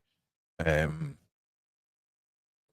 very much, I had 2 babies. Oh God, Ron's already forgotten what he said. Ron's already forgotten the entire, I'm with Dan. Okay, you've had 2 babies. Okay. Oh, what did I say? I said, son, it's just a baby arriving. Get a grip. What is happening? It's nothing. I see when you have to go backwards through a conversation. It's so good. It's too good. The service and quality of food The Harbor in Baltimore, MD, was the best in the entire world. That was back in the 1980s and 90s. It's changed a lot. So yeah. The attacks changed all that. Yeah, man. You know, Ron, can you put a Discord link up? Yes, I can. He says that and pushes the wrong button. Fabulous. So next week, there's going to be some more little tweaks happening to the show format. A couple of little testers of times and things. Also in discussions currently, the possibility of a morning show, like half an hour morning show, 40-minute morning show, me and Beverly doing the sort of forecast for the day,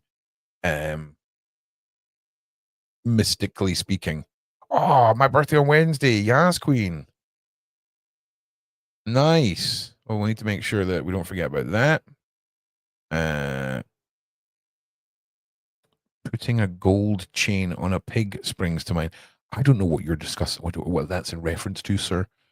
But I hope it's in reference to the diddler and not to anyone else. Thank you very much. Dear you, sir. I'm just busting your chops.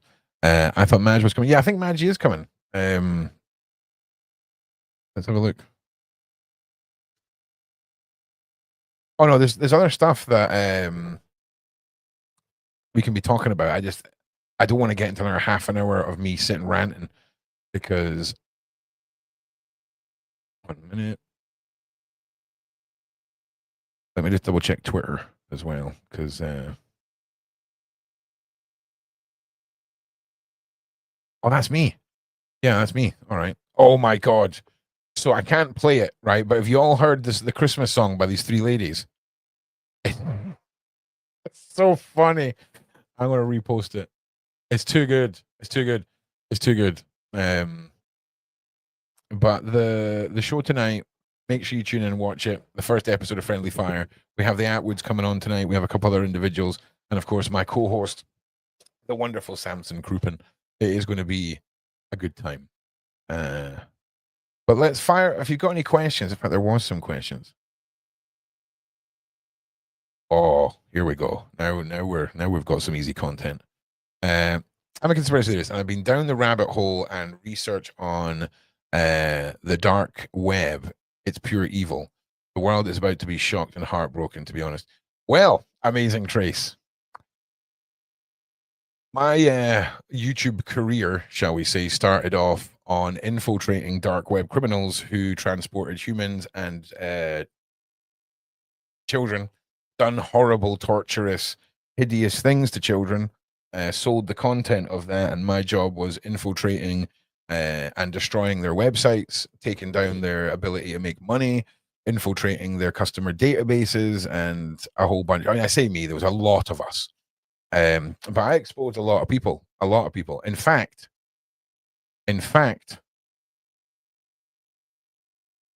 let me just bring something up here. I'm not going to play it with sound because, like, you know, Ron likes to use a lot of copyright music in the stuff that he does for personal. So this is like the story of Ron's entire old content. If you go to projectrook.com, I'll put the information up on the screen. You will get all of Ron's old content. It exposes the people that thought that they could come to YouTube after doing 14 years in federal prisons for horrible things. And yeah, I mean, we made national news multiple times and assisted in putting a bunch of people in prison. Assisted. One we were definitely at the forefront of. But yeah. Yeah, bad. That was me. This series, yep, that was good too. My voice went really weird there. Yeah, it was wild times. But it all stemmed from child modeling agencies on YouTube that were obviously not these things.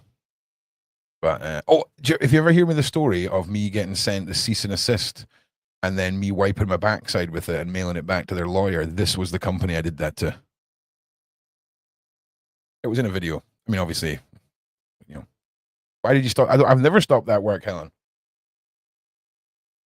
But YouTube took away my channel of 117,000 YouTube subscribers because I was bullying them after they said I was bullying these people, and yeah, took my channel.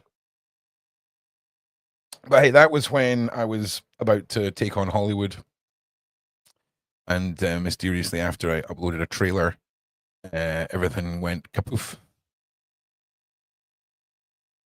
Oh, my daughter was a child. Well, see, this is the thing, Aqua Girl, right? I imagine when you look, during my research, I found that an actual child modeling agency does everything in its power to look like a child modeling agency. Okay? You've got like kids in winter clothes throwing snowballs at each other, right? Because you can imagine that's the sort of thing if you open up a catalog for kids' clothes, right? And you turn to like summer wear, right? There's usually like, you know, a little kid in a baseball cap, in a like a polo shirt and a pair of shorts with a sandcastle and a spade, right? Right? And this is mental. This is mental, right? So this is when we took on Snapchat. And they had to do like issue a national apology, and this when this the woman in charge of the NSPCC commented on this. It was wild, and basically, I'll play this little section. Mad. I'm not going to play this next section now. So this is the actual picture of the person who you're about to see as a child talking. It was wild. It was wild. Oh, bugger off. But yeah, it was nuts, man. It was nuts. But I've never stopped. There was one, I think 2 Christmases ago, I got bored on a Friday night. I was bored and infiltrated and destroyed this entire network on the surface web. I didn't make any content of it. I was just, like I say, it's not difficult to take them down. But it was nuts, man. It was a nuts time. It was a nuts. It was nuts. Yeah. But I tell you something. If I had a channel that big now, there's so many things that would be done differently. You know, once you have an ego where mine went to, and then everything's taken from you, and then you get a little bit of it back, you have a whole new perception on things. But that was it there. Scottish went viral on YouTube, channel Surviving Life, about how easy the filler could be used to create this stuff. And that was my whole point. This was mental. So this was a company, right? This is apparently now we're just talking. Nothing better than asking Ron a question that results in him talking about himself. What a narcissist. It's hilarious when you catch yourself doing like textbook things like that. Let's just talk about me. Brilliant. So this was a social media app that I seen being advertised to on YouTube and across the Google network, right? And they were advertising this as social media for 6-year-olds, okay? And they had little like kids that were the face of the company. Oh, influencer 6. All right. So, Ron then found a Reddit thread of parents losing their freaking minds. Okay. And the whole thing, of course, was if I'm having to be responsible for the music I play on a platform, and I become liable legally for copyright or finances for that, why isn't Google just looking into the people who are advertising to parents on their entire global platform, right? Why? Because social media for 6-year-olds being sold as some incredibly safe place Jeez. Oh, I do see you now, Maggie. Sorry, I was talking about myself, Maggie. I was too self-involved, mate. Right, Maggie's been sat down there, and I'm off on a rant. Let me just finish this little rant, and then we'll have a chat. So, with Google pushing this to parents and the advertising being so well done, this was like, oh, a safe place for kids who. What is going on? Safe place for kids who want to, learn the responsibilities of social media. It took me less than an hour to completely pull apart all the security levels of this app, to see 5, 6, 7, 8, 9, 10-year-olds being left with the family tablet, being left with mum's phone, being babysat by technology, live streaming themselves, whilst individuals are posting things like, "Oh, beautiful, show me more." Can you change your brother or sister on cam? It's wild. And then we get into the realness of the reviews, because what you were seeing there were the development reviews, which came before the real reviews. That's how you can have your opinion swayed by apps like this, because of the falsification of time periods in which reviews are posted. And they had to change their entire business model, right? Like when this went out live, I think it took them less than a week to rebrand the whole business, to rebrand it for social media for 13-year-olds now. I believe it was that they had to rechange it to the wild. Who do you think you are? Like bringing out an app and then marketing it to parents. And this is the reality of it. And these are the Google reviews. I wonder where Google could have found out about this. You know what I'm saying? They've got algorithms that will read our text, but they can't preemptively read user reviews. Not okay. It just goes on, man. It just goes on. It just keeps going. It's wild, man. Wild. It's wild. Right. Anyway. Yeah. Then there's this guy, and then there's all of this when we interviewed. Yeah. Then there's Amos Yee. That's wild. The decoys went in for him. This is when I started terrifying them with scary voices and sending them messages. Victim of humans like you, they can't escape their suffering, and neither will you. Tracy decided to get his audience. Yep, he had to leave the internet after this expose was done on him. This guy right here, 14 years in a federal prison, and he decided that he was going to come to YouTube and be a vlogger. Nah, mate. But I tell you what, see if this guy hadn't been jailed and he hadn't been a creep, he would probably be one of the top 10 richest men on the planet. This guy had mastered online reality TV before anyone had, but then he mixed it all with, a bit of the old adult content and stuff like this. And then it turned out one of his, anyway, it's a wild one, right? Then there was that chick. This chick basically said that she was 15 and that Jake Paul had let her do things to her, all the while making pro-map movement, pro-am movement, making PDF normalization content. And I called her out, and she absolutely papped herself. So, and like I said, I don't want to get anybody in trouble, so I'm gonna come out, tell everybody the truth. Because people stick in their Oh, no, wait. It's always been a big thing. People stick. You win. I'm just gonna make a video today and come out and tell everybody the truth, because you scared. Because now you're scaring me. Because now you're about to get him in trouble. And like I said, I don't want to get anybody in trouble, so I'm gonna come out, tell everybody the truth. Okay? Yes, I'm not really 15 years old. I'm 21. All right, you happy? The map movement, the am movement. Yeah, she got slowly erased from the internet. And then there's all of the other bits. We'll just let that play. Maggie, how are you? Maggie, I can't hear you. I'm good, and you? I'm good, mate. I'm good. Somebody asked me I managed to turn a simple question, a 2-minute question, into like 20 minutes of me talking about myself. So, yeah, what's happening? What's happening? A lot is happening. Did you see that Jane Doe is going to be forced to be revealed? No. Interesting. Yeah. The court has decided. Hello, everyone. Jane Doe, Jane Doe on the table, Jane The, Doe.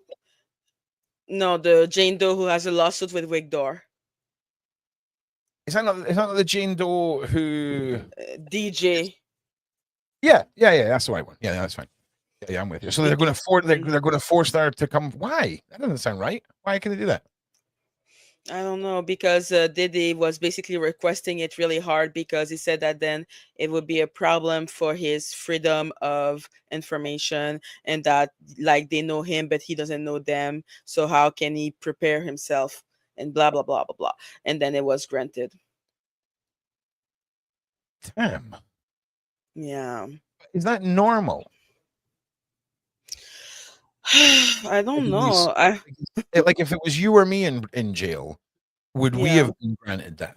Or is it like a conspiratorial, oh, this is just adding a is it like a oh now we know where to send the snipers vibe? Does that make sense? Yeah, I understand what you're saying, but I really don't know if it's normal because we don't have millions of dollars. Yeah, that's true.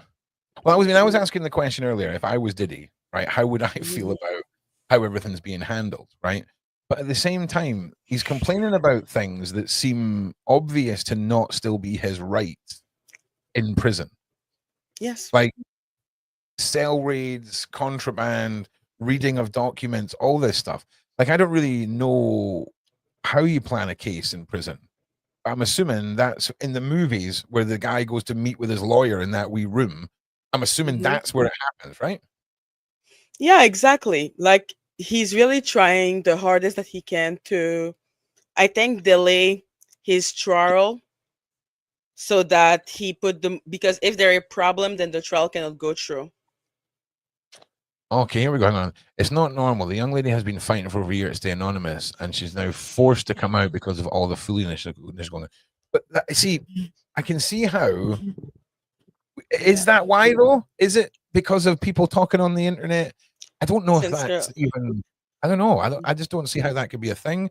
I could understand that if I had abused so many women and I was trying to like allegedly, and I was trying to prepare for court, I better know which woman it is that I'm defending. Exactly, because Diddy has been trying to get her identity for a while. The fact that it was granted now is just that they were in conversation. Now the decision has been taken. It's not because of Lamisha per se.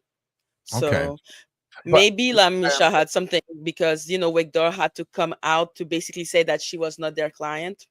So I don't know. Interesting. But you would think, I don't know if there's something fishy going on here. Yeah, exactly. Everything is fishy around him. Do you think it's like a weird state? Do you think possibly that they've selected where they've arrested and put him for the state laws, and maybe there's laws in New York specifically that make it mandatory to reveal the identity at a certain point in the case? Because if so, that's sneaky. And I'm not saying that's what's happened, but it's an interesting one to think about because the laws change so much depending on what state you're in. Yeah, absolutely. Absolutely. I don't know if it was because the Homeland Security that was stationed in New York because he was everywhere. I don't know if it's normal or not. I don't know either. It's an interesting interesting point. Sort of it's an interesting shower point. If anyone's still have their shower today, that's something you can spend 10 minutes on thinking of and then forgetting everything about it ever again for the rest of your life. Here's another question for you, Maggie. Just a little bit off topic. We were talking earlier about Christmas traditions, right? And about what people cook. You're in Canada. You don't have Thanksgiving or anything like that. Is there any French or Canadian stuff that comes close to Christmas that changes the whole turkey Christmas dinner narrative? Because America, Thanksgiving, turkeys are quite close together. What's your tradition at Christmas for food? I don't know. Like there's no tradition. There's not like one thing that we eat, like except like to go to the how do you say that in English? Cabane à sucre. I'm sorry. To laugh at me and say there's no tradition on the most traditional meal in the whole world, right? In my naive British mind, right? Like Christmas dinner, right? Like turkey, stuffing, That kind of stuff. Is No. that? Oh, damn. Not for us. I'm Asian too. So our Oh, tradition okay, that we celebrate Tell me about Haitian. exactly. What's Haitian Christmas food like? Tell me about that. So I will say that a Quebec tradition is that around Mars we go to the cabane à sucre. So you go and you get like I don't know how to say it in English. It's like where you get like a lot of maple syrup, I guess. And then you just like, yeah, it's just really fun. Every year you do that. And the new year, us Asian, we take a soup that's called soup jumu. And then we have to take that every year. Okay, and what kind of soup is it? Is it like a meaty soup, a vegetable soup? What kind of soup are we talking about? It's a Does it have soup with it has like vegetable and does it have big chunks? Does it have big chunks of things in it? yeah. Oh, see, It has big chunk. I struggle with chunky soups, man. Especially if the chunks are big and the soup is a little bit opaque. Like if I can see a little bit through the soup and there's a big hang mulling about in it. Oh, a friend of mine from years ago called Carol, the Polish guy. Yeah. He had a party at his house. And apparently in Poland, soup is a big deal, right? And like he's like, oh, do you want to come through for some soup? And it's like, sound. And there's this broth on the table, in the middle of the table, right? Think of this as a blank canvas, all right? And then, you know, if you ever worked anywhere where you're like making pizzas and all the toppings are in dishes, right? That is what it was like. It was hundreds and hundreds of things you could then add to the broth, right? It was kind of like a salad bar, but instead of filling up a tub, you were filling your soup up, right? And there were so many things, yeah, until you realize half of the things on the table make no sense as to go in a soup. Why is there boiled egg? Why is there boiled eggs? Right? Who is going and throw? And don't get me wrong, I've since realized that a lot of people put eggs in noodles. Exactly. Like I'm just looking at it like, what is going on here with this egg? So, but yeah, I'm the one that's wrong. Yeah, I mean, I'm the one that is wrong. There is, I mean, so many dishes have a bit of boiled egg in them and all of this, but if it's not just like tomato soup or vegetable soup, right? And it freaks me out, man. Soup and me are weird, especially right. See if I look at a bit of meat, if it's a big honk of meat in a soup, right? And the fat hasn't melted, or the fat doesn't look like it's been, it doesn't look like it's been browned. I'm going to start getting very autistic very fast at that dinner table. Like I'm going to feel every piece of that meat staring at me from the table going, oh, we've come for you. No, listen, don't get me wrong. I'm not talking about chunky meaty soup. You're not listening to me. I said a big honking chunk. Okay, like if it looks like they've taken my fist and cut it into 2 pieces, right? Okay, and thrown it in, and the soup pot, okay, looks like you could take 3 8-year-olds and comfortably boil them all as lobsters. Who is buying that? Where are you buying that pot from? Like, I have looked at some like mums' kitchens, like mums and grandmas are the best, right? Grandmas and they're like pots from the past and that. Like, what were you cooking, mate? It certainly wasn't going on a hob. You can't tell me that the 60 centimeter wide human boiling pot was to sit on a hob. But man, I tell you what, you watch a granny, right, who is probably 4'5" in height, okay, cooking in a cooking pot that is 2 foot taller than her, right, with some inch of wood, okay, on a step ladder. She must have been so cute. I'm just saying, it is a massive. Some of them are wild, right, and they're big pots for restaurants and all this stuff, man. But they don't make cookware like they used to make cookware. Okay, there's a reason why grannies have got cast iron pans from the 1700s that are still perfectly able to be used. Oh man, the amount of stuff just falls apart. Just falls apart. Like I need a better option. I need a better option in this world than the dollar store, okay, are so vastly overpriced that I can't fathom that a frying pan would cost this. But everything in the middle just melts, Okay, I shouldn't be able to fold a pan in half with my hands. Okay, I shouldn't be able to take a pan and just bend it in. It shouldn't be possible. Okay, I should be able to use a pan as a defensive tool. Ain't defending none. What type of pen do you Frickin' cheap one, Maggie. That's my point, right? That's the cheap, man. It's brutal. Just makes good stuff. Dan, bless her little soul, she is a total product of the TikTok shop era, right? So like, I remember she ordered this clothes horse, right? Now, this there's what? two things. A clothes horse. You know, when you do your laundry and you take out the thing to hang your laundry up in your house, and it's like a cascading metal frame you can hang clothes on. That, we call it a clothes horse, right? So there's two major factors that you look for in a clothes horse, right? The first being collapsibility, right? Okay, taking a large space of nightmare and compacting it down. Collapsibility. Second of all, structural integrity. Okay, so she's like, oh babe, I forgot I ordered this. I got us a clothes horse. Brilliant, right? So I unpacked this thing. I have never in my life seen a clothes horse that looks like this. Okay, so it was like, you ever built a Wendy house for a kid, right? And it's those like flimsy white metal poles, and you put them together, and it makes like a cube, and then you put the canvas over the house, right? This was a 8-foot tall version of that. It was about 8 foot tall, and it was on little plastic wheels, and just putting it together, I pushed one piece of plastic through right? So I'm getting so enraged with this thing, right? And just putting it together, it fell apart. And this thing wasn't collapsible, and it was a learning curve in the world of Dan. And since then, she has bought a new clothes horse, which is collapsible. Right?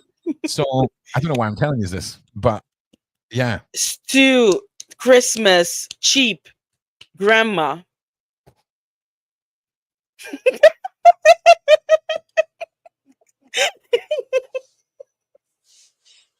I don't know why that was so funny. Why that was so funny. But it's weird. I feel like you're playing that names where no matter what 4 words you use, you can set the plot of an adult film to almost anything. Okay. Right there. But yeah, like I say, for me, I have all the family here. I like doing all the cooking. I like getting as many people packed in as I can. If I can get like 2 Christmas days where like one half of the family comes and the next half of the family comes, and I get to cook everything twice, I am here for it. And if I don't have cold cuts that last from Christmas Day till the end of January, right?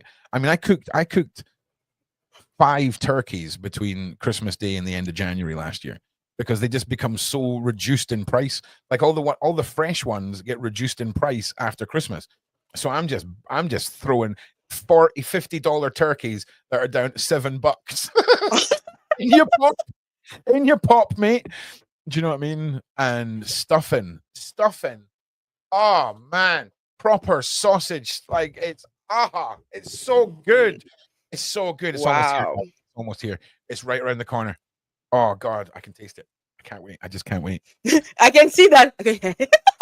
Yeah. So I bought a new cooker. I've got 2 ovens now, and I've got the big barbecue outside. I watched a guy this morning take chicken breasts and submerge them in honey and leave them for a week. Okay. Then he took them out. He took them out and then smoked them, and it looked pretty fat. No. Like actually barbecue smoked them. Exactly after I understood, but my first thought. Yeah. Just this guy smoking a big chicken bad boy. Do you know what I'm saying? this year at KFC Los Angeles. Do you know what I'm saying?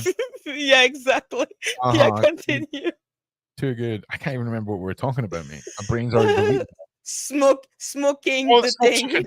Yeah. So, like the outside of the chicken had formed like a bark inside the honey.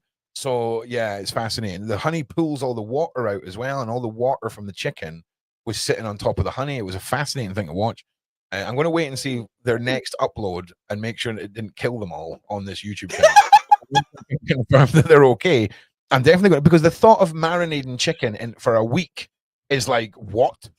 But of course, it's submerged in honey. It's like it's in its own little stasis field. Do you know what I mean? Yep. Nope. I'm so here for it, man. And chicken wings, man. Do you know what? When I cook up like a big pile of chicken wings, I'll put them in the oven, put them in the barbecue, and then I'll sit down and I'll look at it and I'll be like, oh, there's 40 chicken wings here. That's 20 chickens. Like, I know they weren't just killed for their wings, right? But I'm telling you now, in the world of the small holding, right, chicken wings will become a delicacy because, like, do you see what I mean? Because when are you ever going to cull 20 chickens at once? You're never like, Mom, I really fancy some chicken wings. Can we wipe out our entire stock of chickens just for the wings? Do you see what I'm saying? It's going to and no. Like twice a year, you're going to have that. Oh yes, we've got 12 chicken wings in the freezer. You're going to look forward to them. Now, that is a mass farming luxury, is what that is. I shouldn't be able to walk into a supermarket and pick up a bag of death for $3 that has 60 chicken wings, which is the collective murder of 30 animals in a bag for $3. It shouldn't be possible. It shouldn't be possible. Don't make me think of that. I'm just saying, man. I'm just saying, chicken wings. Obviously, again, though, we're not just killing them for the chicken wing, right? It's not like shark fin soup. Started on that. Who invented? Oh, in fact, no, that's too sad. We've been doing well with the comedy. Should. We're not. No, it's too sad, man. I don't even want to. You already destroyed Lion King. Stop it. Do you know what really upset me? Right? Does anybody ever remember when they remade The Lion, the Witch, and the Wardrobe? Right? Well, I remember watching that, the live action version of that, and I forgot that Aslan, like, got right, but like they shaved all his mane off in that. I was not prepared for that at all, and I don't even think I was a child. I mean, I'm pretty sure I was like a developed, fully functioning adult, and I went on a rampage, man. I was like, this is absolutely.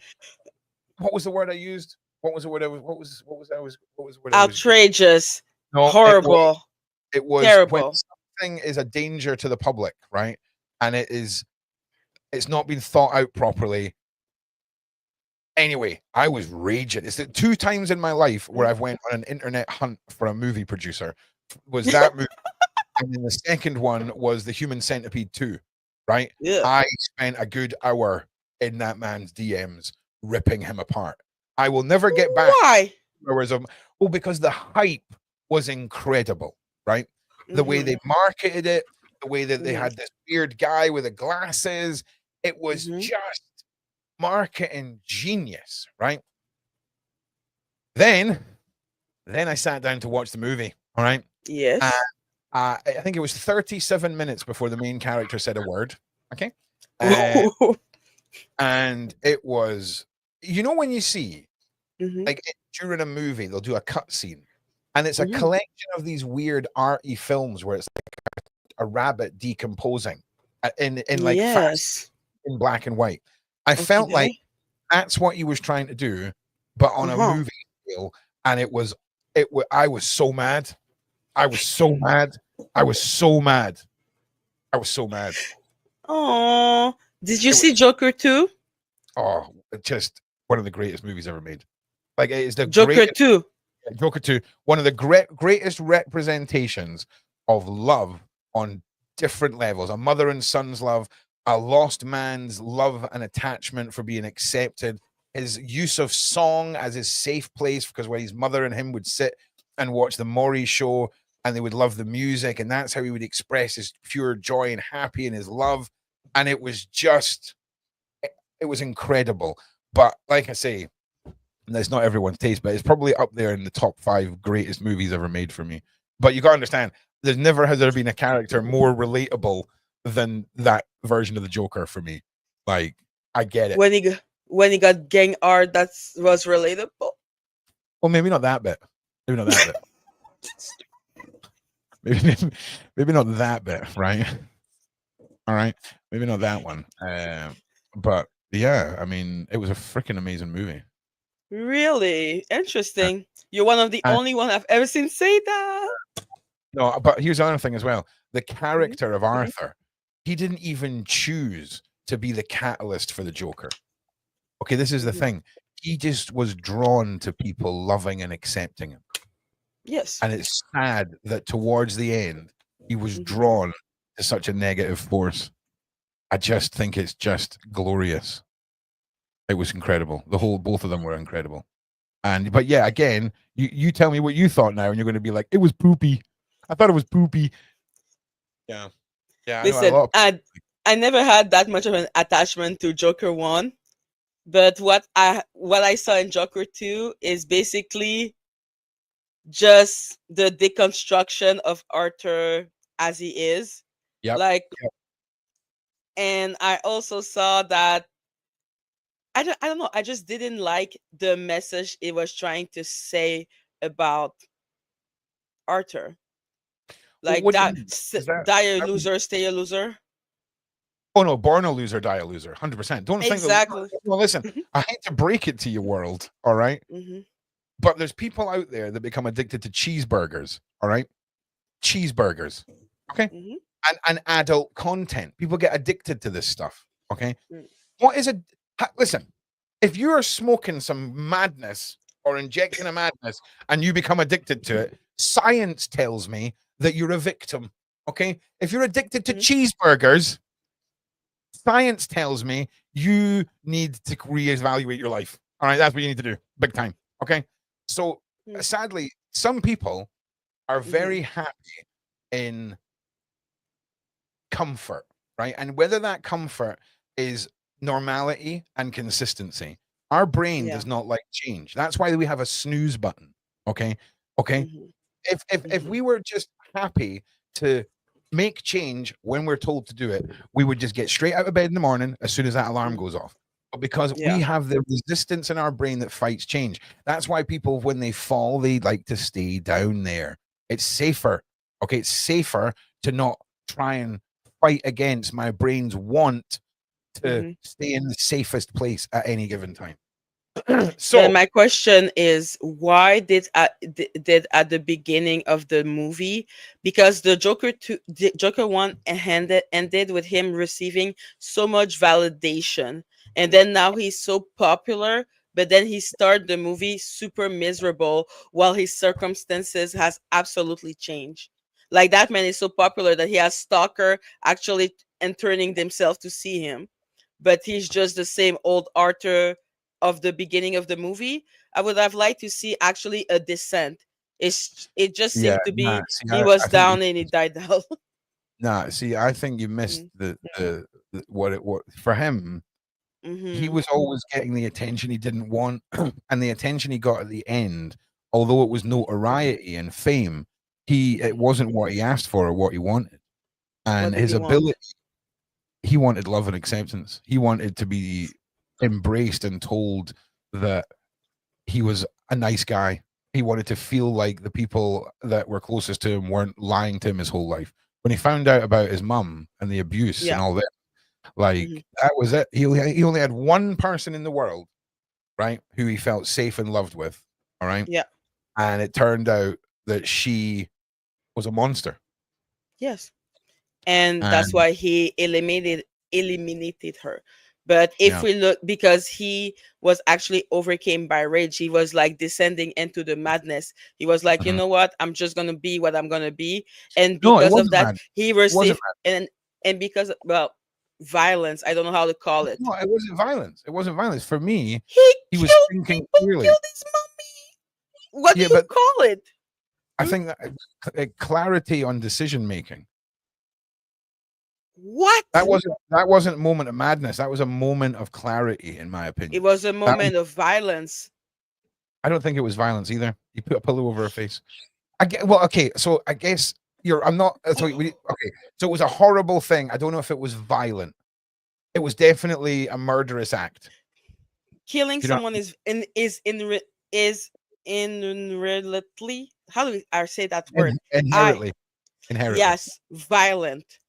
Well, okay, so let's just take away human beings from this data pool right now, right? Let's detach from human life thing, because I think, and I this is just a discussion, okay? I think I could come up with a way that somebody could end peacefully at the hand of the evil murderer, effectively. But then I can also think of an incredibly violent ending. Now, violent as a term, as in violation, as in I'm being, something beyond my will, the violence, all this. I can understand where you're coming from. Okay. It's just specifically, okay, if something is put in place where someone passes away peacefully in their sleep, okay, unless what happened. No. Oh yeah, no. I'm not saying it is. We're complete. I can't even remember where we even got onto this. I'm just on a rant now. So for me, I just think it's that word of he killed her violently. I mean, imagine for her it was very violent. Exactly, because she was fighting. Like in any way he probably used that technique because first that was the weapon that was near him. That Arthur is someone that is spontaneous. He used what is around him to attack. Let me finish. I will let you do the red after. I think you're right. I think you're right. Exactly. So I'm just like, that man is an opportunist about violence. He found he eliminated the man like that. Sorry, you're right about the M word being violent if you're aware of it happening. So if she'd been asleep and that had happened and she wasn't aware and wasn't fighting, I don't think that would be violent in my eyes. But because she was aware and fighting back, I agree with you now that yes, that was violent, 100%, because she was aware of it happening. You and your violence. I'm like M equal V, because this is it. If you take my life without my consent, it is violence against me. It is violence against my will. Because you're not thinking of me, you're just thinking of yourself. It's violence. Yeah, no, I think I totally agree with you, but I could definitely write lines of code for the algorithm where certain forms of ending people wouldn't be considered violent. And I could definitely write the algorithm for that. Not that it matters, but hey, that's what my brain does. And now we've solved that. I can still say I disagree. I think it was a moment of clarity with him. I think for the first... but maybe clarity, but clarity and violence. Clarity that to get what he wants now, to get his end good. I wasn't saying those were good choices he was making, right? Yeah, because I just don't know how to call it, because for me, I'm just like, when he ended the movie, he was not the same as in the beginning of the movie. But when we arrive at the... and when we arrive at Joker 2, that is when suddenly it's like he came back to the beginning of the first movie, really submissive, really etc. Like, where is the clarity that he had? Well, he did have the clarity. He was thinking clearly to be so destructive, right? He then became this icon, okay? But you can be thinking clearly and then realize all of your decisions were terrible ones. That was not what he was realizing. Like, it's just like, there is no explanation as to why he was so subdued at the beginning, as if basically he didn't have I agree, he wanted the love of his mom, but let's not lie, Arthur would have also liked the love of the public. Okay, well, no, I don't know. I think he wanted to be a comedian. Like, you want fame. But you got to remember, he wanted love, but he didn't. His mother gave him false love and a false reality and forced him to be what he is. And by becoming this icon of the Joker, which was forced upon him, they were trying to make him an icon that he didn't ask to be, if that makes sense. So I think I agree. But here, let's just completely throw my last point out the window and let's look at the possibility that the opening scene was a survival tactic. It's easier to be the placid creature behind when you're being caged than it would be to be that egotistical monster. Maybe it was that. No, because I will understand that as a conclusion of the end of the movie. But it's like all he did is just be placid, and then fall. Like, he should have, it should have had at least a projection, because you become that popular, like you said yourself. When you became that popular, it gives you a high. We cannot say that it wouldn't give you a high, that literally movies are being made about you. Yeah, but he's in a prison. But he knows about it. He knows about it, but he's not living it. Do you see what I mean? So yes, he is. He would be he would be around other inmates that would celebrate him because of this. He will be the big tough guy at the prison because he's crazy. He's the Joker. He receives money. He can buy a lot of things. It's like when you look at the, let's say, Menendez brother, or even all the Jeffrey Dahmer and etc. They receive money from fans. They receive pictures from fans. I get that, but in movie debate, we can't bring in real world stuff in to prove our points for the movie. We can't bring in Jeffrey Dahmer and all that, right? That's the unwritten rule of movie land. It's pretty sure we'll descend into a 4-hour chat about serial killers and forget how we even got onto the subject. Okay, perfect. So it's just to say that I think the exterior should have been able to reach him, and I think that knowing that you're that famous, that they are making movies about you, that people are just like all around you, like you have fan in the prison. That's how popular he is. He has fan, and then he would just be that subdued. Was he not? No, it wasn't. He wasn't in Arkham. Was he? He was. No, they didn't reference. I'm going to rewatch it, right? And because I don't think Dan's seen it yet, I'm going to rewatch it and I'm going to try and look at it through your eyes. But I'm not making any. Be prepared for me to come back twice as full of myself as I usually am. Okay. I love that. So, but yeah, and well, listen, we're hitting 5 o'clock in Scotland right now. We're mixing up the format a little bit again next week, where we're going to be tweaking panel members rotating, starting from the start, starting in the middle, tweaking some bits and bobs, a couple of days a week anyway, because especially with we're getting closer to Nova being in the world, and I think everything's running smoothly now anyway. So yeah, well, listen, I'm going to play the trailer one more time for the new documentary for those who didn't see it, and then we'll say our goodbyes, and then we will see you at 9 o'clock, you lovely little rascals, you. And yeah, for the person that was hearing the voices over the top of the show today, stop it. Get some help. And let's watch the trailer. Right, let's watch the trailer. No, I think somebody was hearing adverts from a tab that was open earlier, and they kept saying that there was voices, that they could hear voices over the top of my voice, and everyone inside chat was like, "Nah, we can't hear any of that." So just throwing that out. You can never. It's Christmas. So along this path, I grew up in the church. I ended up spending time to Catholic schools, Catholic churches, and stuff like that. And they have a prayer. The prayer is, "Holy Mary, Mother of God, pray for us sinners now unto the hour of our death. Amen." Now, one day, me and my partner ended up at a confession, and a brief conversation with the Father had them come out, sit us down. We ended up having some deep conversations. Now, one thing he conveyed to me was that he is a licensed exorcist from the Archdiocese. It's a short list of people.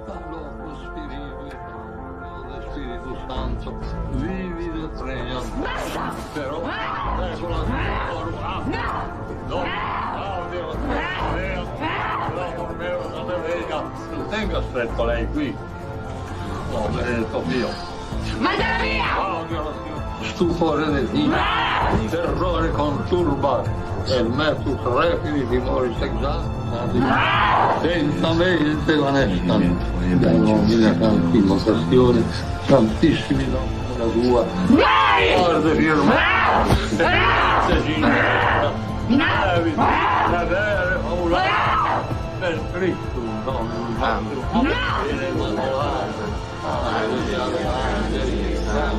paradiso, benedetta tu Cristina, la Maria nera, le messe nere, le messe nere.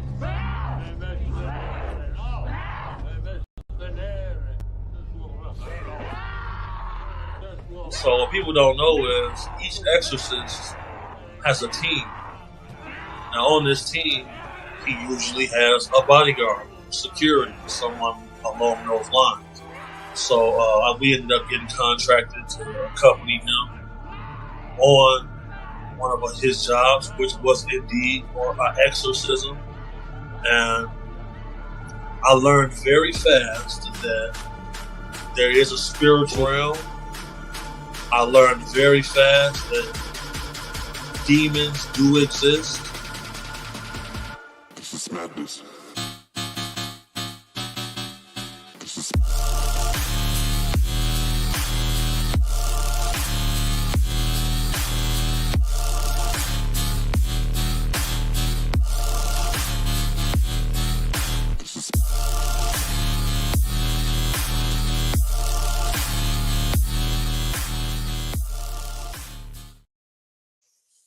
Yeah, so it's a banger.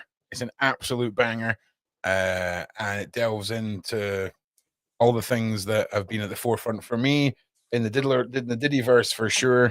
The dark realms of the magical stuff and all that jazz. I mean, that is my whole passion wheelhouse.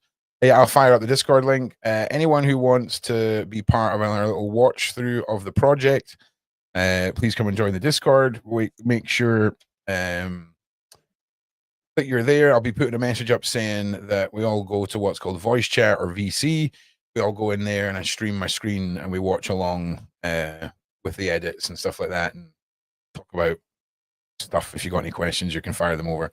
And yeah, so now I need to go and what do I need to do? And don't forget, Toah and Victoria are doing the Royal Chaos tonight. Well, at 3 p.m. my time. At 3 p.m. What time is that? That is in 3 hours. Oh wow, spicy. All right, no bother. Well, I will see you at 9, people, and look forward to hearing from you all on the new show. Take it easy, guys. Much love.